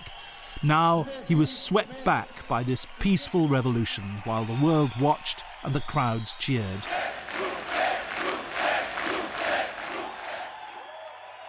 By December, the process had spread to Romania. Nicolae Ceausescu was barracked at a party rally in a live official broadcast. He escaped by helicopter, only to be caught and executed. The revolutionaries took over, but this was no velvet revolution. Rebels fought against the savage rearguard action of Ceausescu's secret police. We've come around the back of the building where the secret police are holed up, and you can hear them firing now. They're firing down, in fact, in this direction every now and then. Bullets sing off the walls behind us. It was to be 20 more months before the changes reached the heart of the Soviet Empire. The tanks here were deployed by the hardliners of the KGB, who tried to overthrow Mikhail Gorbachev and his reforms. Ordinary Russians were furious that their new liberties were being threatened. Boris Yeltsin, the rising populist leader, resisted, and the coup collapsed before our eyes. Gorbachev returned, a free man, but he was finished. So was the Soviet Union. So, therefore, was the Cold War. An older Russia was coming back, and an older principle, too. The spirit of nationalism had returned to Europe.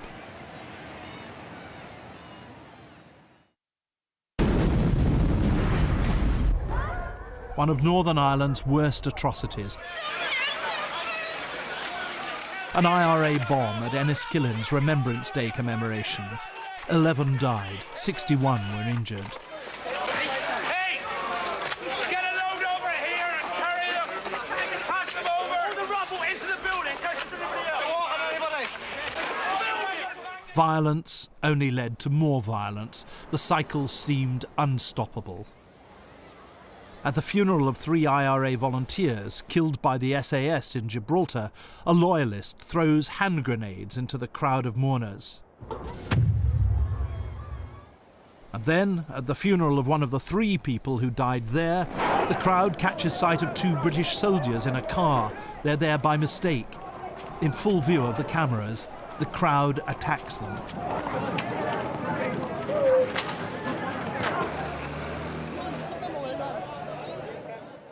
Both soldiers were killed.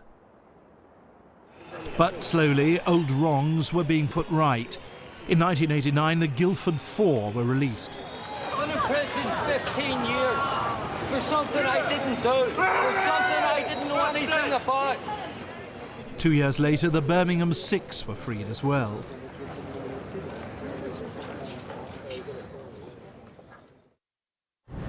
In 1989, Parliament was televised for the first time. It would change the face of political reporting. And the first MP to appear was a senior Conservative, Ian Gow, who was murdered by the IRA the following year. A charm school had, he said, approached him for this occasion. We can guarantee to improve your appearance. Through a personal and confidential image consultation, you will learn if you need a new hairstyle.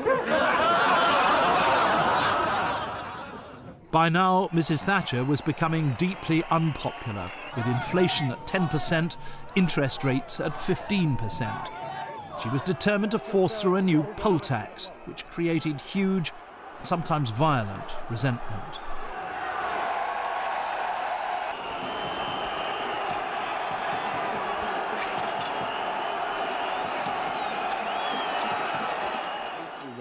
Now her one-time allies felt they had to choose between Mrs. Thatcher and the national interest, particularly over Europe.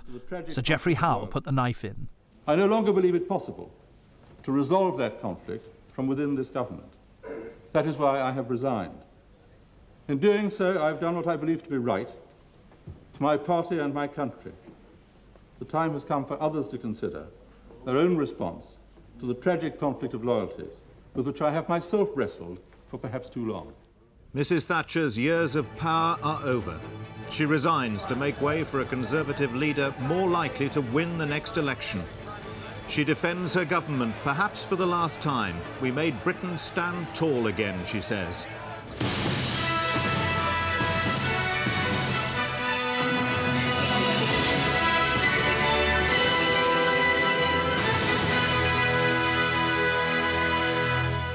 Good evening. Mrs. Thatcher, who's led the country longer than any Prime Minister this century, will move out of Downing Street next week. She announced her resignation this morning in the interests of party unity. She'd won 3 consecutive elections, had been voted into power by 12.5 million people, but had to step down because she couldn't count on the support of her own MPs. It was only 9 days after Sir Geoffrey Howe's attack on her. The Iron Lady had fallen. In 1988, Saddam Hussein ended his war with Iran in characteristic style. His air force used poison gas against the Iraqi Kurdish town of Halabja, which had turned against him. Walking round these streets, we counted 5,000 bodies. 2 years on, Saddam's tanks rolled into Kuwait, defying his former backers Britain and America. He let Western television see his hostages. Stuart, the little boy, the only name we were given, seemed nervous of the occasion, with at least 2 government cameras filming the whole thing. Stuart, are you getting your milk, Stuart? And with cornflakes too? Oh, that's good. أيضا. No. I don't think all Iraqi kids can get cornflakes now. Blow. Pictures of Iraqi trucks escaping from Kuwait may have given viewers the impression that war was no more serious than an arcade game. But the reality on the ground was so ugly that President Bush, seeing pictures like these, decided to call a halt to the war. In defeat, Saddam revenged himself on Kuwait by setting fire to its oil fields. Saddam was left in power. The Kurds and Shiites rose up against him but were defeated. Huge waves of refugees left Iraq for the neighbouring countries. The Americans did nothing to protect them from Saddam. Saddam Hussein bombing, bomba, helicopters, destroyed us. I don't know. They saw this, but they don't know. Why? We are human like you.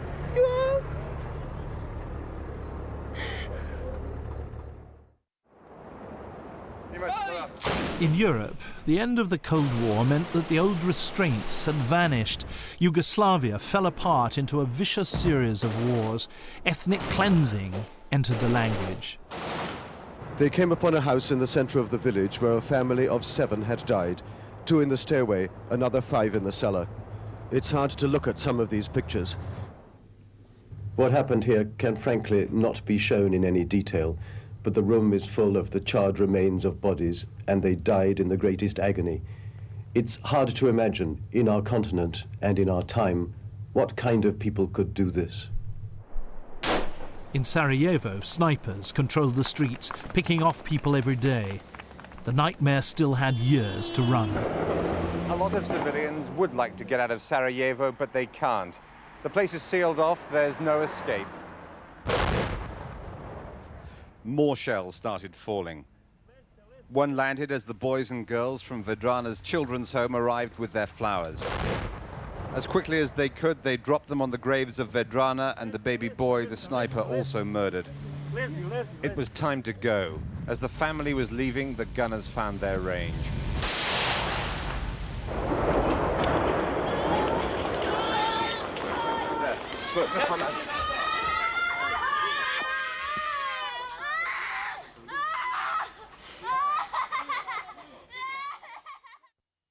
In Britain, against all the forecasts, John Major beat Neil Kinnock in the 1992 election. The celebration was all the more enthusiastic because it was unexpected.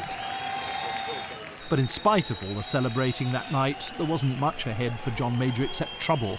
Only weeks later came Black Wednesday, a shattering blow he never recovered from. The pound fell out of the European exchange rate mechanism, and the Tory party was in virtual civil war over Europe.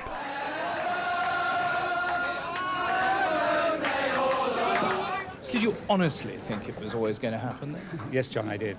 Did you see Neil Kinnock's broadcast? I did see it. Did you feel sorry for him? I did see it, yes, of course, of course. It's always difficult to lose, and it's painful when one has worked so hard and cares about what one's doing. It's always painful to lose, so of course I could feel for him.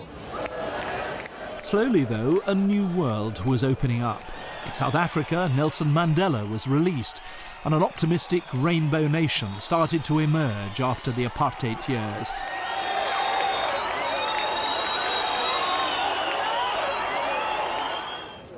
The Soviet Union came to an end.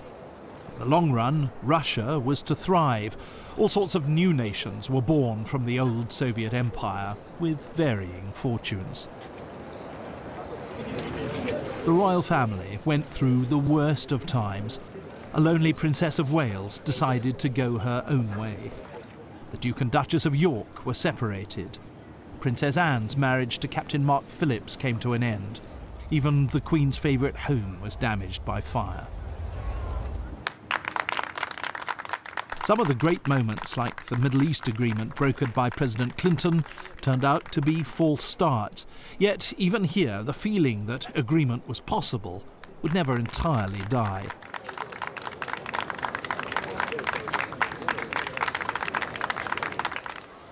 News is mostly about people in power, but every now and then, in the face of adversity, an ordinary member of the public shows such dignity that it's unforgettable. This is how it was with Colin Parry, whose son Tim was killed by the IRA bomb in Warrington. We no longer hear his voice, and his school books are closed. His football boots hang limp, and his Sea Scout hat hangs down. If my son becomes a symbol for peace and gives everyone a new sense of hope, after so much tragedy, then that will be Tim's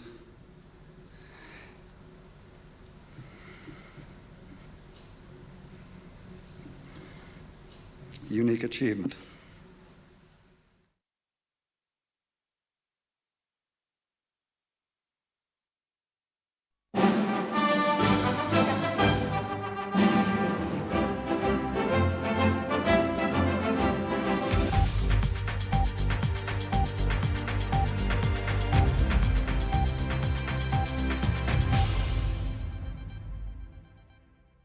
This is the studio of News 24, the BBC's round-the-clock news service. 24-hour news came of age in the 1990s, a time when there was a lot to report. The Cold War had ended. It was replaced by some nasty regional conflicts, the wars in Rwanda and the former Yugoslavia. And now we're dealing with something completely new, the war on terror. I had the privilege of seeing some of these historic events unfolding at first hand, like the first democratic elections in South Africa. The last few hundred steps of South Africa's long march to freedom were taken at shuffling pace. South Africans queued to vote in their first democratic election. I watched them suffocate the apartheid state with their ballot papers.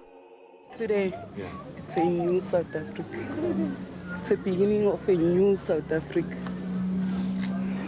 We're going to have everything that we were deprived of. In Johannesburg, the worst thing about voting was the waiting. 5 hours in this queue. Some people have waited all their lives to put their cross. It doesn't matter how long it takes, they are going to make their mark. These elections are as important for Africa as the collapse of communism was for Europe. This country still has plenty of problems, but the difference now is that a democratically elected non-racial government will be dealing with them. We'd come to South Africa expecting a civil war. Nelson Mandela put on a festival of reconciliation instead. Down below, they waited and turned the lawns of the Union buildings into a people's park. It's a great day in our lives. It means freedom for us. Freedom at last. I, Nelson Rolihlahla Mandela, do hereby swear to be faithful to the Republic of South Africa. Will you please raise your right hand and say, "So help me God"? So help me God. They released Doves of Peace. It was time to celebrate and to hope. After so much and so many years, the people of South Africa have spoken. It was a generous and a happy day. They started dancing as... But while South Africa voted, in Rwanda there was genocide. In 100 days, around 800,000 people were killed. As we approached the church at Nyarabuye, Frank became silent. He had been here before and knew what lay ahead. Labour leader John Smith brought in a new political generation. Gordon Brown, many people's favourite, gave way to Tony Blair, a decision that still rumbles around British politics. New Labour's new leader had a new way with television. The country was heading to him.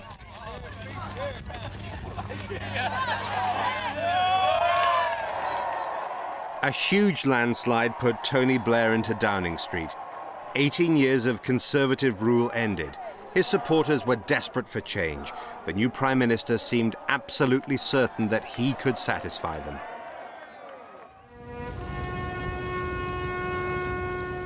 Britain left Hong Kong. The last echo of empire seemed to be fading away. This was a moment he had long prepared for, and yet when the last post was sounded, Governor Chris Patten struggled to contain his feelings. The house and the city he must leave, but the flag that is his personal standard travels home with the last governor.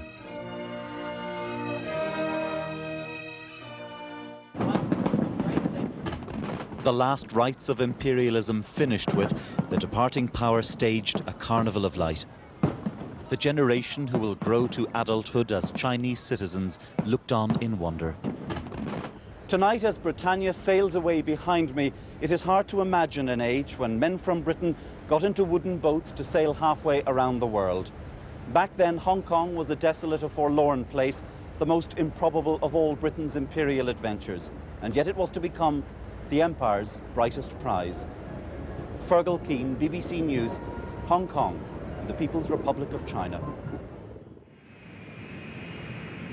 Diana, Princess of Wales, died in a car crash in Paris. Britain was seized by grief, by sympathy for her sons, and by anger. Much of the old deference towards the royal family died with Diana. It has been a long goodbye. Precisely on time, 6 horses of the King's Troop and men of the Welsh Guards brought back from duty in Northern Ireland began the solemn choreography of national and personal mourning. On the coffin lay wreaths of lilies and the saddest word on any funeral dedication, mummy. For the first time in history, the Union flag flew at half-mast on Buckingham Palace.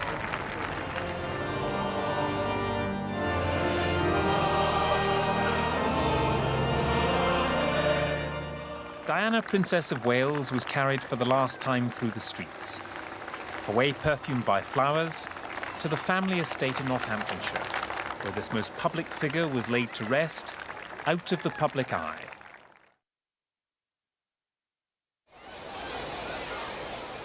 Srebrenica, a small Muslim enclave in eastern Bosnia, fell to Serb soldiers.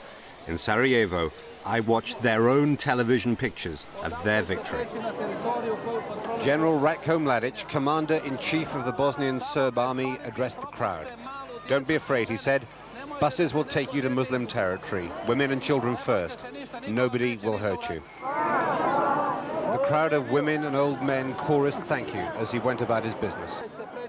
Around 30,000 people, almost all of them Muslims, were trapped in the enclave. Tonight the pictures showed no Bosnian men of fighting age. The UN says all males over 16 are being interviewed as suspected war criminals. They weren't being interviewed. In clearings in the woods, 8,000 men were being shot by Bosnian Serb soldiers.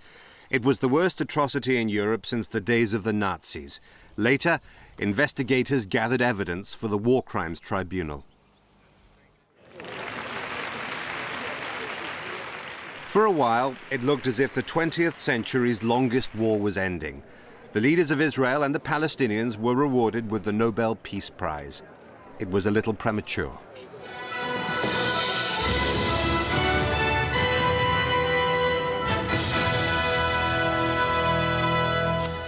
The Israeli Prime Minister Yitzhak Rabin, the architect of the Middle East peace process, has been assassinated.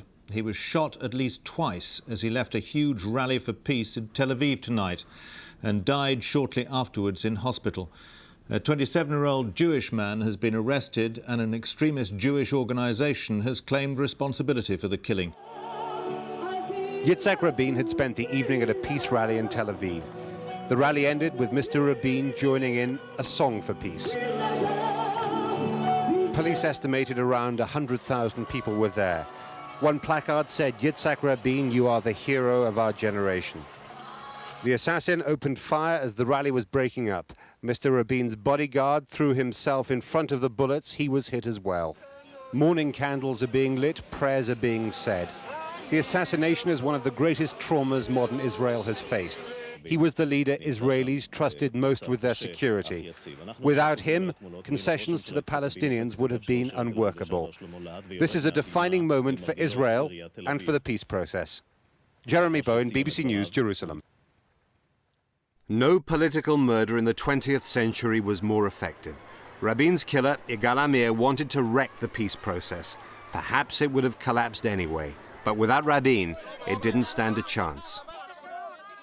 After 5 years of disappointment, the veteran Israeli right-winger Ariel Sharon started a chain of events that finally killed it off. His visit to the holiest and most disputed place in Jerusalem ended in a riot. Years of Palestinian frustration and rage exploded into an armed uprising. For both sides, making war was easier than making peace. Some of the worst moments were on television. In Ramallah on the West Bank, 2 captured Israeli soldiers were beaten to death by a Palestinian mob.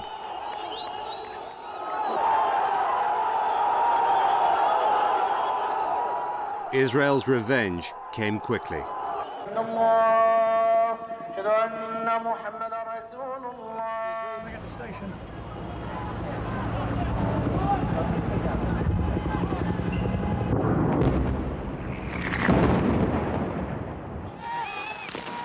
In Gaza, Mohammed Rami al-Dura, a 12-year-old Palestinian boy, was killed, witnesses said, by Israeli gunfire. Civilians on both sides are still dying. For 5 days, Bill Clinton's been taking heavy punches. Today, he tried to prove he could still fight back. With Hillary in defiant mood beside him, he cut short a policy statement to angrily deny the swirling allegations of sex with Monica Lewinsky and a cover-up. But I want to say one thing to the American people. I want you to listen to me. I'm going to say this again. I did not have sexual relations with that woman, Miss Lewinsky. 7 scandalous months later, he explained what he really meant. In a deposition in January, I was asked questions about my relationship with Monica Lewinsky. While my answers were legally accurate, I did not volunteer information. Indeed, I did have a relationship with Miss Lewinsky that was not appropriate. In fact, it was wrong. Despite his sexual misadventures, the so-called bimbo eruptions, President Clinton was still the most popular Democrat in America when he stood down after 2 terms. But he was damaged goods and was sidelined in what became the USA's most disputed election. The American people have now spoken, but it's going to take a little while to determine exactly what they said.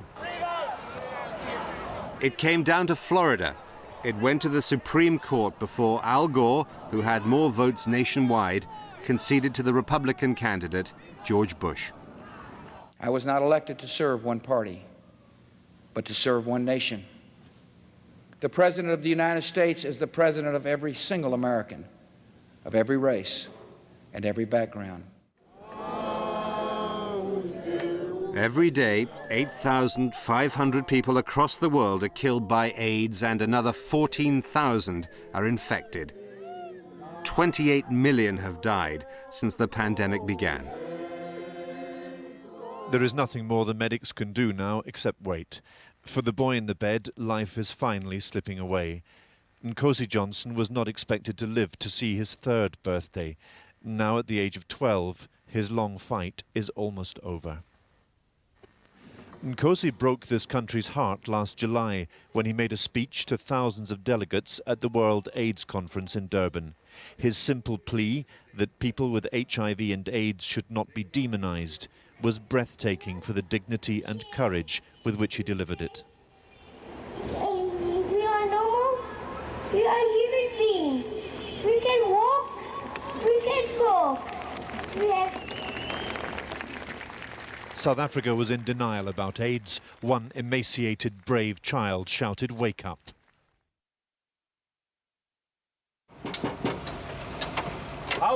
When Serb troops come knocking at your door, you may not want to answer if you're an Albanian, but then again, you may not have much choice. In former Yugoslavia, more ethnic cleansing. Serbs fought Kosovo Albanians who wanted independence. Albanian refugees awake to another morning in hell. After walking for 3 days solid, they had finally managed to make it to this border. America and its allies lost patience with the Serbian government and bombed Belgrade. Under fire, even opponents of President Slobodan Milosevic rallied around the flag. If you want to change president, no problem. I first will be with you. But you are not changing our president. You are changing. You are just changing the mind of people, and everyone now hates you. And everything comes from West Europe and America. If I may just add something else, because I was the one walking 88 days 2 winters ago, and we were all, and I'm still against Milosevic and his policy. But within the circumstances, I am for Milosevic because you are bombing our nation. In the chaos after Serb soldiers were forced out of Kosovo, life came down to scavenging, mourning, burying, burning, and regretting. Down a leafy lane, where quiet people lived quiet lives, war has left waste, death, and hate.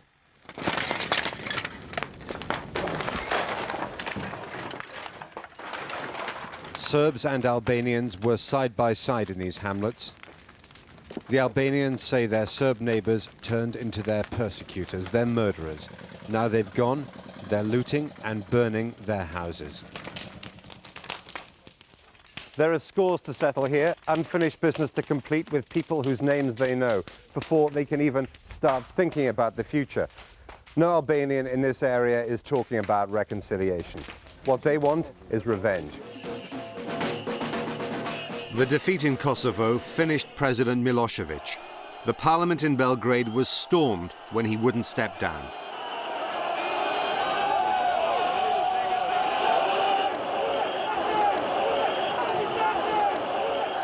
The new government packed him off to the War Crimes Tribunal in The Hague. The American embassies in Kenya and Tanzania were bombed. More than 250, mainly local people, were killed. The world started to notice Osama bin Laden and Al-Qaeda. This is part of international terrorism, obviously. Innocent Kenyans are dying. We have nothing to do with international terrorism. The international players are America and others. Definitely, they are the target. Terrorists attack the heart of America with catastrophic loss of life. Hijacked planes smash into and destroy New York's tallest buildings. Both towers of the World Trade Center collapse with thousands trapped. Another plane explodes on the Pentagon, mocking America's defensive might. In the streets, panic and the certainty that casualties are horrendous.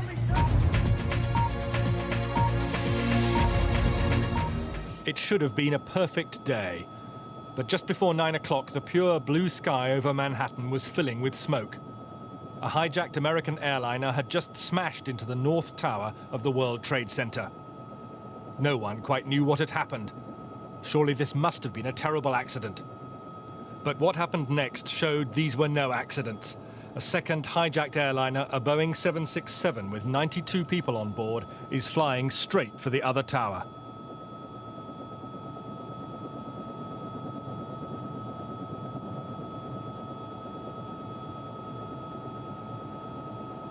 By now, many hundreds of people must already have been dead, and the unfolding disaster could be seen all around New York. Another one. I'm taking a look. Oh my God! Oh, Jesus! Oh my God! My own eye. I just went. It must be a car. Oh my God! Another plane. The first tower went down. People trapped in the other one saw it all happen.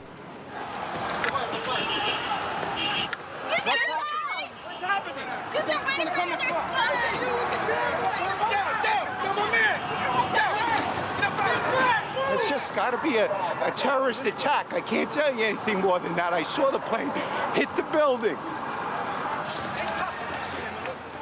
This was mass murder, but it was also a political act magnified by the fact that millions of people around the world watched it happen live on TV. It was the biggest ever global television moment. That day, our lives changed.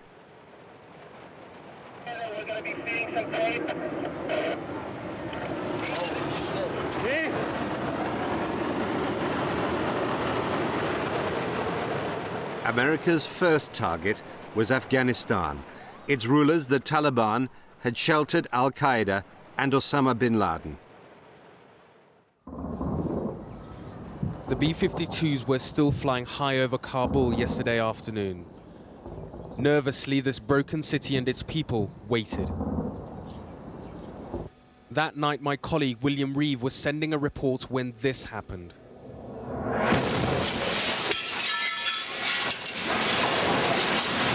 Jesus Christ. Down in the basement. An American missile had completely destroyed a building barely 50 meters from the BBC bureau. With no choice, we all left immediately, fearful that more strikes would follow. Kabul was empty and frightening. We were stopped at this checkpoint by Taliban forces. Like all retreating armies, they were edgy and tense. This is it. We're walking into Kabul city. We don't seem to have any problems around us. There's only people that are friendly and are saying, chanting, I'm afraid, kill the Taliban. But as we understand it, as we walk in here, there aren't going to be that many Taliban anyway. It was 7:53 a.m. local time. Kabul was a free city after 5 years of perhaps the most extreme religious system anywhere on earth. Back home, a rare chance to see a total eclipse of the sun. At 11 minutes past 11 on the 11th day of the month, over Falmouth, the airborne cameras show the moment the last rays of light disappear as the moon covers the face of the sun. The eclipse is total. It's 13 minutes past 11 now. The moment of totality has just reached us here in Plymouth. Now, of course, we can't see it, but you can certainly feel it and sense it. The light went very quickly and the temperature has dropped. It had been a day when the heavens had promised much, but delivered rather less, thanks to the weather. A day when people in Britain had a once-in-a-lifetime encounter with the star which gives this planet life, and its people a shared sense of our place in the universe. More than 6 million animals were slaughtered to stop foot and mouth. Only 2,000 cases were confirmed. It all cost Britain up to £4 billion, and the countryside was paralysed. Foot and mouth forced Tony Blair to postpone the general election. He got his second term anyway. Still in his 40s, here is the history man. The first Labour Prime Minister ever to win a second full term. The size of his majority, historic. The low vote that made it, historic. The scale of the job waiting in his in-tray, enormous. On days like these, you scrabble for fresh words. Concorde, the sleek, speedy beauty of the skies, retired. It never made money, but it hurtled 10 miles in the time it took to pour a glass of champagne. When Concorde landed after its last commercial flight from New York, our shrinking world got a little bigger. In Northern Ireland, the IRA declared a ceasefire. At last there was some hope. My first daddy died in the Troubles. It was the saddest day of my life. I still think of him. Now it is nice and peaceful. I like having peace and quiet for a change. Catherine Hamill and Bill Clinton made crucial interventions. You must say to those who still would use violence for political objectives, you are the past.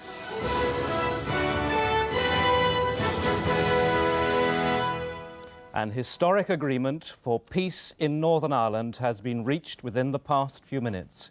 We can see pictures now from Stormont, where the leaders of the 8 parties which have been involved in the talks, together with the Prime Ministers of the United Kingdom and the Republic of Ireland, are announcing details of an agreement which is intended to end nearly 30 years of conflict and which have cost more than 3,000 lives.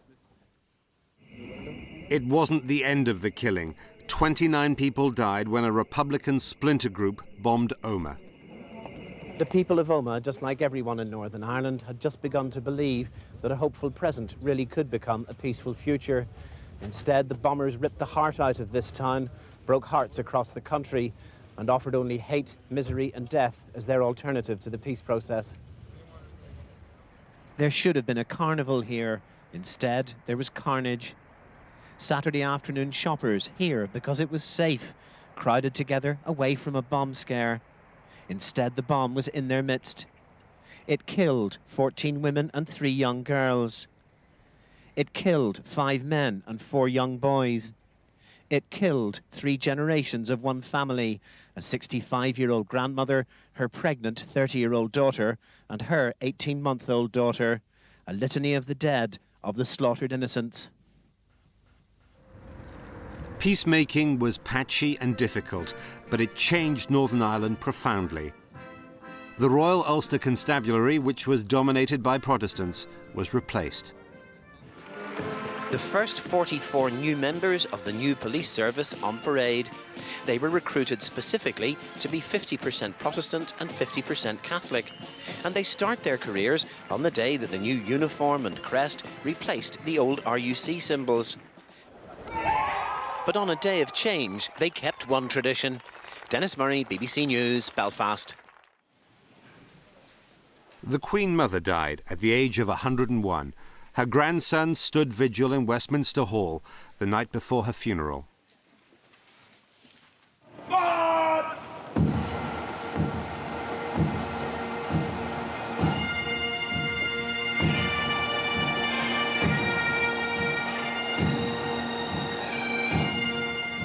The massed pipes and drums of 13 regiments, a stirring echo of the Queen Mother's Scottish roots, led the way. It was a procession marked by the order and dignity that were at the core of her life.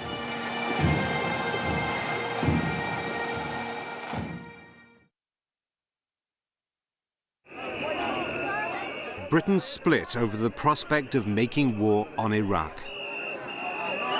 They came with a profound sense of purpose, convinced that they represent the true feelings of Britain and determined to send a message to Tony Blair, which he will ignore at his peril. Don't attack! Don't attack Iraq! Do you often come on anti-war? This is the first one I've ever been on. I just felt, about 5 or 6 weeks ago, I just felt as though all of a sudden we were on a roller coaster, and I didn't want to be on it. A war would create more anger and frustration between the Muslims and the West. But anti-war protests across the world failed.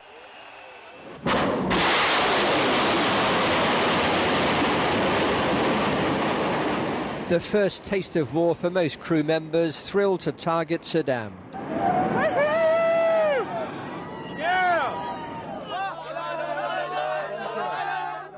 The war came to the Al-Sha'ab neighborhood today, and it left death and chaos in its wake. People who are left here are getting out. Now, the explosion in this district of Baghdad took place in the early hours of the morning. What's impossible to say now is what could possibly have been a military target in such a populated area. They chanted for Saddam Hussein, partly because he was still in power and the cameras were there, but also because of real anger about the deaths of civilians in what they saw as a Western crusade. In northern Iraq, a BBC team was in the wrong place when the Americans bombed their own side.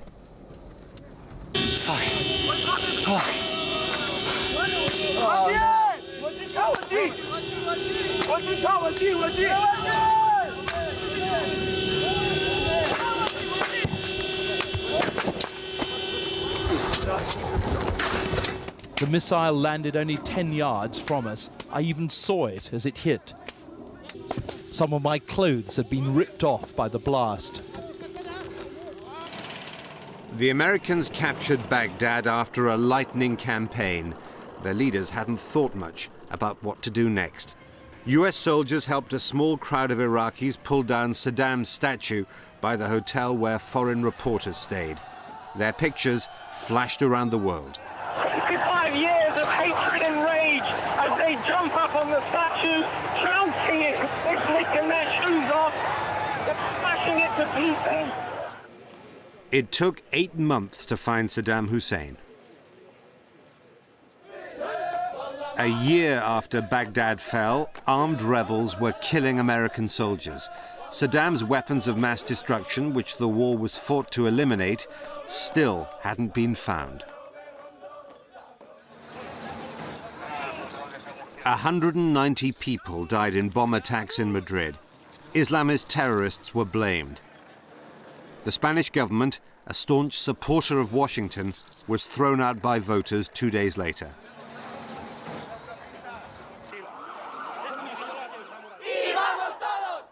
When millions of Spaniards demonstrated against terrorism, television pumped live pictures around the world. People might never be able to control the forces that shape their lives.